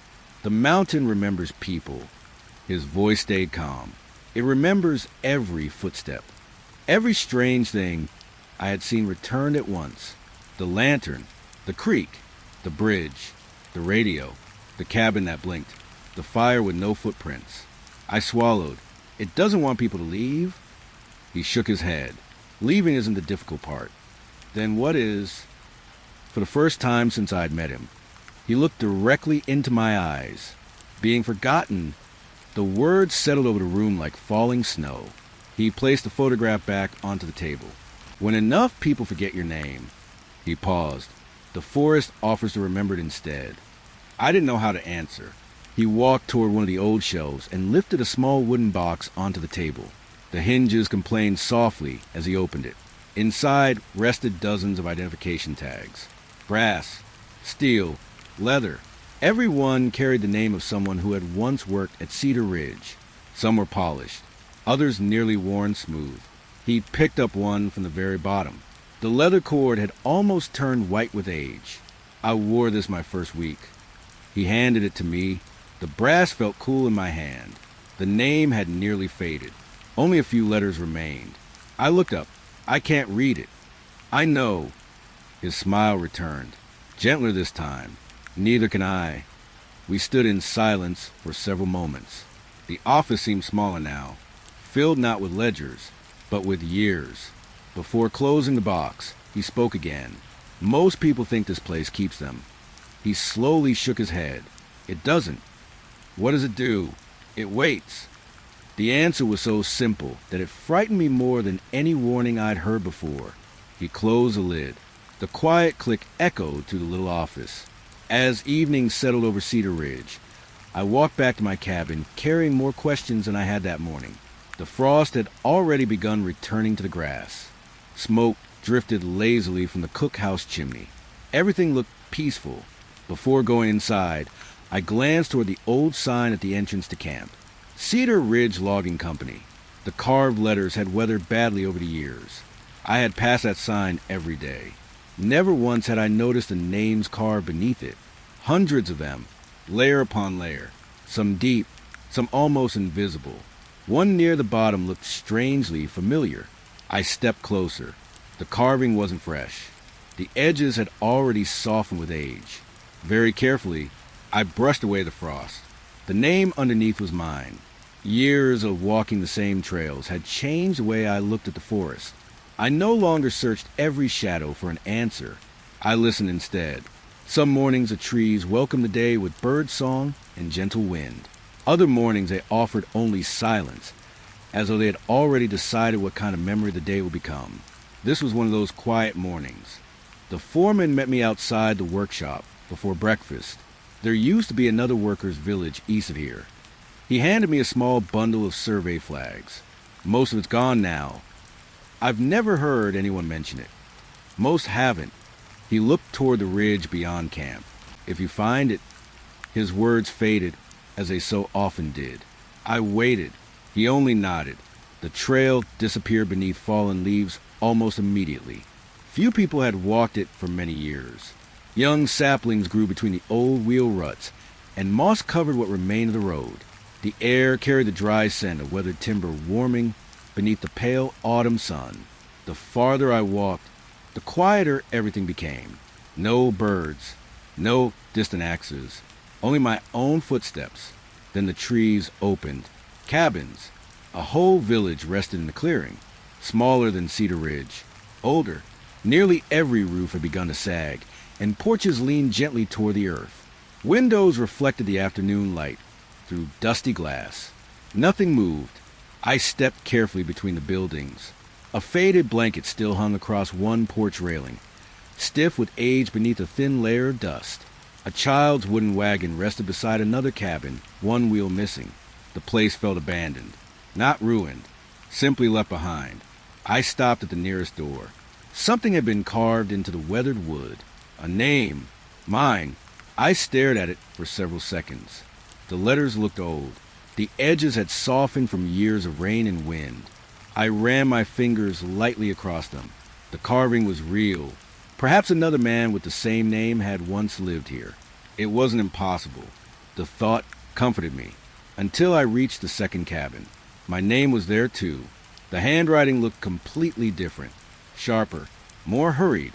I walked faster. The third cabin. Again, my name, this time written in careful block letters. The fourth, the fifth, every single door carried it. Each carving looked as though it had been made by a different hand. Some neat, some uneven, some so faded they were barely visible beneath the worn wood. I counted without meaning to.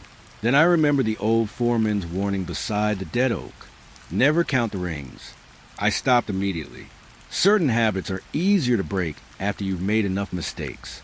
A cool breeze drifted through the empty village, stirring loose leaves across the path. The sound reminded me of my mother folding blankets before winter. She always smoothed every corner with quiet patience, humming softly as she worked. For a moment, the memory felt closer than the village around me. Then it passed. I chose one cabin at random and pushed gently against the door. It opened with little resistance. Dust covered nearly everything inside. The table, the shelves, the narrow bed beneath the window. No footprints disturbed the floor. Sunlight reached through the glass in pale strips, catching tiny particles that floated slowly through the still room. A calendar hung crooked beside the fireplace. Its pages had long since yellowed. I stepped closer. The year printed across the top made me pause. I frowned. The cabin looked old enough. That wasn't the strange part. The strange part was a name written neatly across the bottom of one page. Mine. The handwriting matched none of the carvings outside. Another hand, another person, another time. I folded the page carefully and slipped it back where I found it. Some things don't belong in your pocket. As I stepped outside, I noticed something else. Small brass number plates rested beside each doorway. Most had become dull with age. One caught the afternoon light. Cabin 12. Beneath the number someone had scratched a date. Another cabin. The next. Every building carried a different year. None belonged to this century. I stood in the middle of the empty street. The realization came slowly. This hadn't been one village. It had become many. Layer after layer. As though every generation had quietly built another version of the same place on top of the last. The wind faded. For a brief moment, the whole clearing rested in complete silence. Then I heard it. A porch board creaked. Not loudly, just once. I looked toward the sound. The nearest cabin stood exactly as before. Its porch empty, its door slightly open. Nothing moved. I didn't walk closer. There are moments when curiosity becomes little more than another path leading in the wrong direction. Instead, I turned back toward the trail. The walk home felt strangely peaceful. The forest slowly welcomed familiar sounds again. A woodpecker somewhere high among the pines. The distant murmur of water slipping over rocks. The mountains seemed content to let me leave. When Cedar Ridge finally appeared between the trees, the evening lamps had already been lit. The foreman sat alone outside the cookhouse. He looked up as I approached. "You found it?" "Yes." He didn't ask what I had seen. I didn't tell him. Some stories seem to belong to the place that tells them. Later that night, while hanging my coat beside the door, something slipped from one of the pockets. A small wooden nameplate, smooth with age, no larger than my hand. I was certain it hadn't been there before. Across its worn surface, carved with careful hands and faded by countless seasons, was a single word. My name. Only this time, I no longer recognized the handwriting. The rain returned during the night, not with thunder or heavy wind, but with the quiet patience of a long autumn shower. By morning, every roof at Cedar Ridge glistened beneath a soft gray sky, and tiny streams wound between the cabins before disappearing into the woods. Rain always changed the mountain. Old paths became visible. Fresh tracks appeared where none had been the day before. The forest seemed willing to remember things that dry weather preferred to hide. After breakfast, I wandered farther than I intended. There wasn't much work to do until the ground dried, so the foreman simply nodded when I picked up my coat. "Don't be gone too long." "I won't." He smiled faintly. "You never mean to." The trail I chose wasn't marked on any map. At least, I didn't remember seeing it before. It began as little more than a narrow line through the wet grass, winding between young birch trees before slipping quietly into the deeper forest. The rain had washed every leaf clean. The whole mountain carried the fresh scent of the woods after a storm, bright and earthy in a way that always reminded me of childhood walks with my father. He loved rainy mornings. He said the world looked more honest after the dust had settled. I thought of him often now, more often than I had before coming to Cedar Ridge. The path grew narrower. Branches leaned gently overhead, their leaves releasing tiny drops of water each time the breeze stirred them. I realized something strange after several minutes. The trail bent exactly where my dreams always did. I stopped walking. For months, perhaps longer, I had dreamed of wandering through a forest I never quite recognized. Every dream ended the same way. A narrow path, a leaning cedar, a smooth stone beside the trail. Then waking before I reached the bend ahead, the cedar stood before me now. The stone rested exactly where memory said it would. I felt no surprise, only a quiet sadness, as though I had been expecting this without admitting it to myself. I walked on. Beyond the bend, the forest opened into a small meadow surrounded by tall pines. The grass shimmered with rainwater. Mist rested close to the ground without hiding anything. The place felt deeply familiar, not because I had visited it, because some part of me already knew it. I closed my eyes for a moment. The memory came gently, not as a picture, as a feeling, running along the same path, laughing, much younger, someone walking just ahead of me. I couldn't see their face, only the outline of a coat disappearing around the next turn. When I opened my eyes, The meadow remained empty. A single drop of water slid from a pine branch onto my sleeve. The moment passed. I continued walking until the trail reached a fallen log crossing a shallow stream. The water moved quietly over smooth stones, clear enough to reflect the gray sky above. I smiled, not because it frightened me, because it reminded me of the creek where my reflection had once disappeared. Somehow, that memory no longer felt as unsettling as it once had. The mountain had changed me, or perhaps it had only uncovered someone I had always been. I crossed a log. On the opposite bank stood an old wooden sign, nearly hidden beneath vines. Most of the lettering had faded away. Only a few words remained. Remembered trail? The first part had become impossible to read. I brushed away a little moss. The wood crumbled slightly beneath my fingers. There was nothing more to uncover. The rain had claimed the rest years ago. A breeze moved quietly through the pines. Somewhere overhead, a bird sang a short, gentle song before falling silent again. The sound lingered longer than it should have. I stood there listening. Then I noticed something beneath my boots. Footprints, not fresh ones, older, pressed deep into the softened earth long before the morning rain. I followed them with my eyes. They matched the trail perfectly. Every turn, every bend, every pause. The stride felt familiar. Without thinking, I placed my boot beside one of the prints. It fit almost exactly. Not perfectly. Close enough. A quiet realization settled over me. I had walked this path before. Not in a dream. Not in imagination. Somewhere beyond memory. The thought should have frightened me. Instead, it brought an unexpected calm, as though a question I had carried for years had finally stopped asking itself. I remained in the meadow until the rain faded into a light drizzle. Then I turned toward Cedar Ridge. The trail home seemed shorter than before. The forest no longer felt unfamiliar. It felt welcoming. When I reached camp, the foreman was standing outside the workshop. He looked at my boots, then at my face. "You found it." "I think I did." He nodded slowly. I wondered when. That evening, I sat alone on my porch while the last drops of rain slipped from the roof. The mountain rested beneath a blanket of quiet clouds. Somewhere deep in the woods, hidden beyond every trail I knew, lay the little meadow that had waited inside my dreams. I understood now that I hadn't been dreaming about the place. The place had been remembering me. As darkness settled over Cedar Ridge, I closed my eyes for just a moment. When I opened them again, the muddy prints leading to my porch had already begun to fade, not because of the rain, as though they had finally reached the place they were always trying to find. Before dawn, I woke to the sound of trucks, not engines climbing the mountain, engines leaving it. I lay still beneath my blanket, listening as one vehicle after another rolled slowly along the old logging road. The sound faded into the distance, returned for a moment on a lower bend, and then disappeared completely.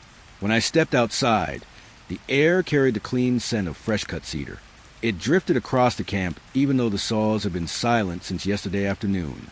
The sky was only beginning to brighten. Lanterns glowed outside a handful of cabins.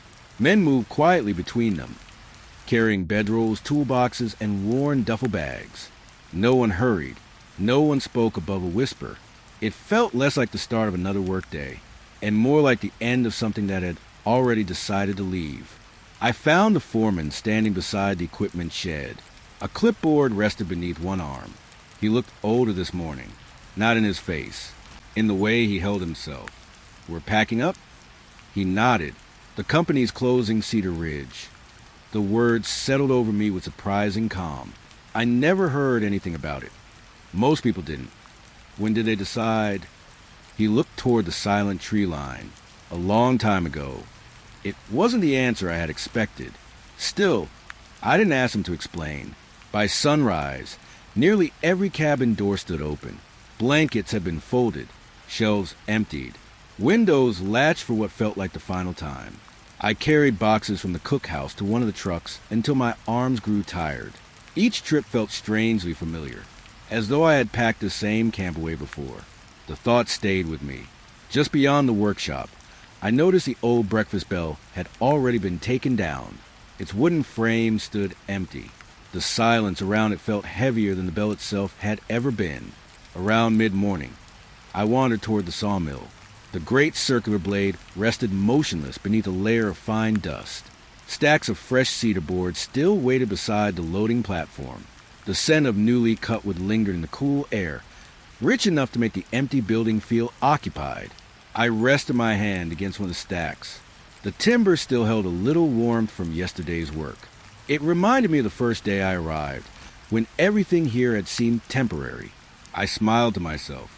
Some places quietly convince you they'll last forever, until they don't. Outside, workers continued loading supplies. Nobody laughed. Nobody argued over forgotten tools.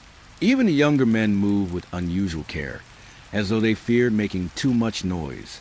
I passed a cabin where the lantern had once refused to stay dark. Its porch stood empty now. The hook beside the door swayed gently in the morning breeze. The lantern was gone. So was every trace of the nights I had spent wondering whether I should leave. Perhaps I had stayed longer than I meant to. Perhaps everyone had. Near noon, the foreman called the remaining crew together. Only 12 of us stood in front of the cookhouse. Or so I believed. He unfolded a worn sheet of paper. The last head count. One by one, he read the names.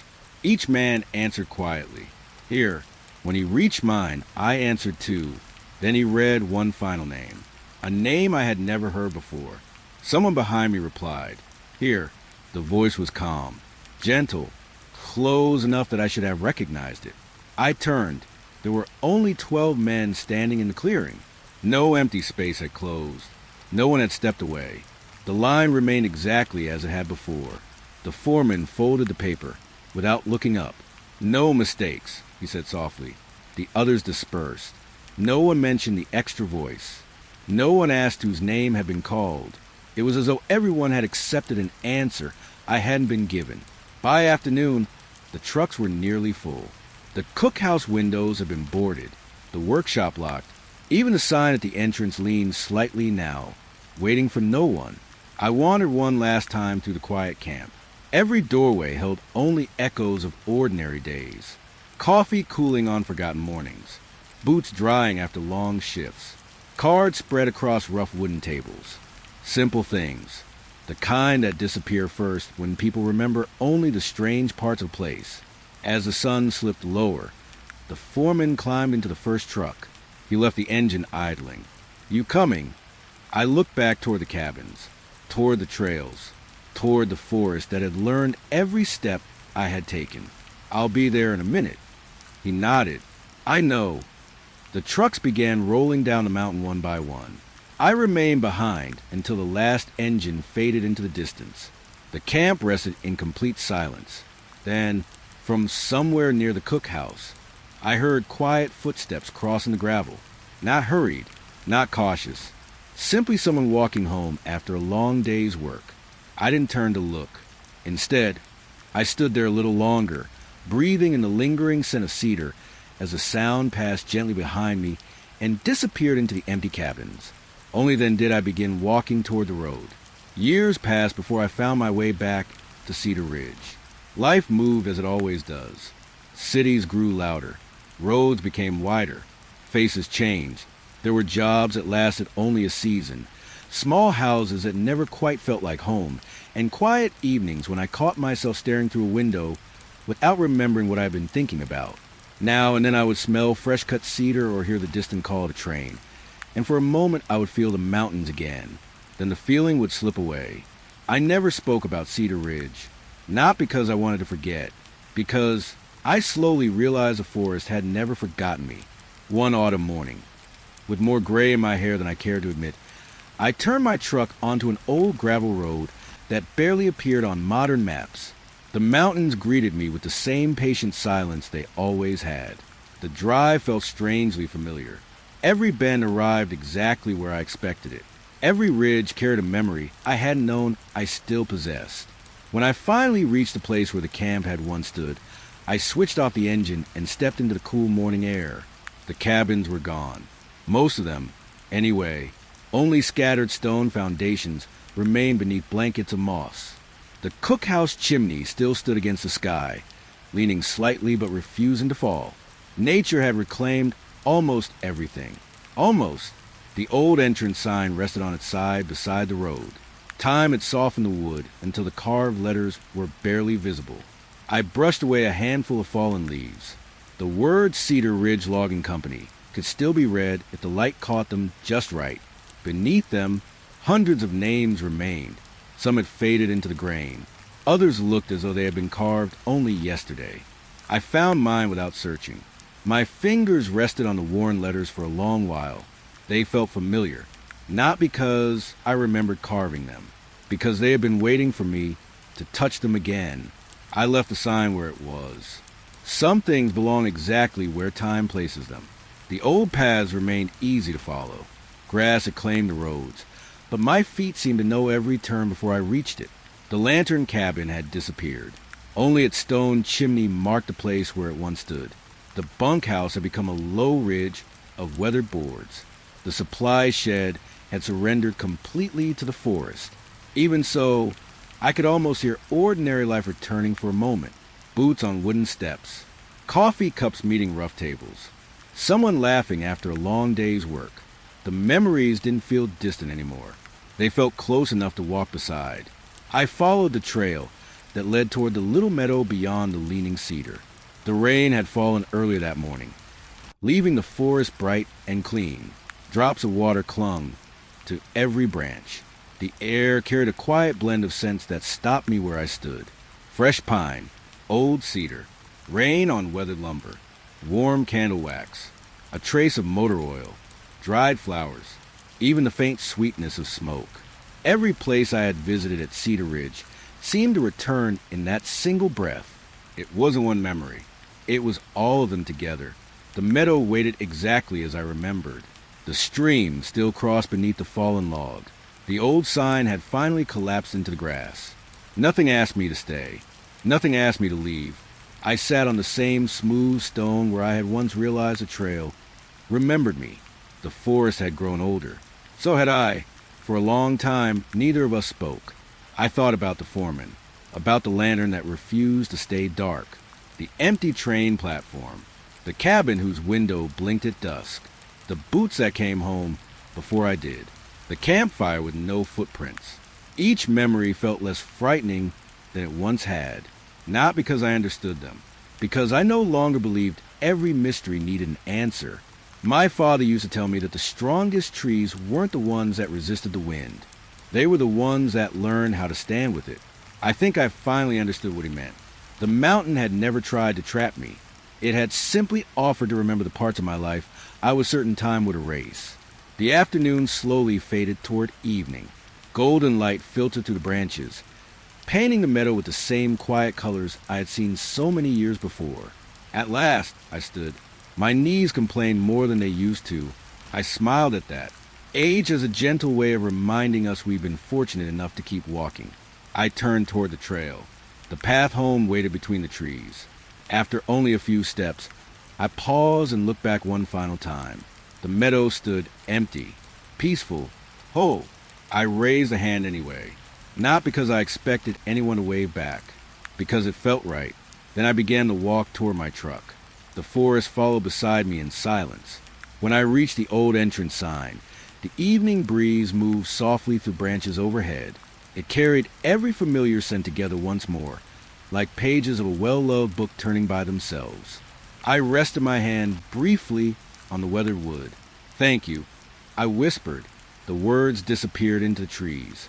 I smiled and stepped onto the old road. Just before I reached the truck, something deep within the forest spoke my name. Quietly, clearly, not calling me back, not asking me to stay, only remembering. I stood for a moment without turning around. Then I opened the truck door and drove slowly down the mountain.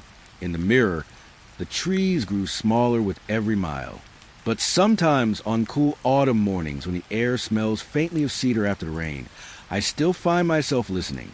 Not because I expect to hear my name again, because somewhere beyond the last forgotten trail, Cedar Ridge is still keeping it safe until someone else arrives with a story that needs remembering.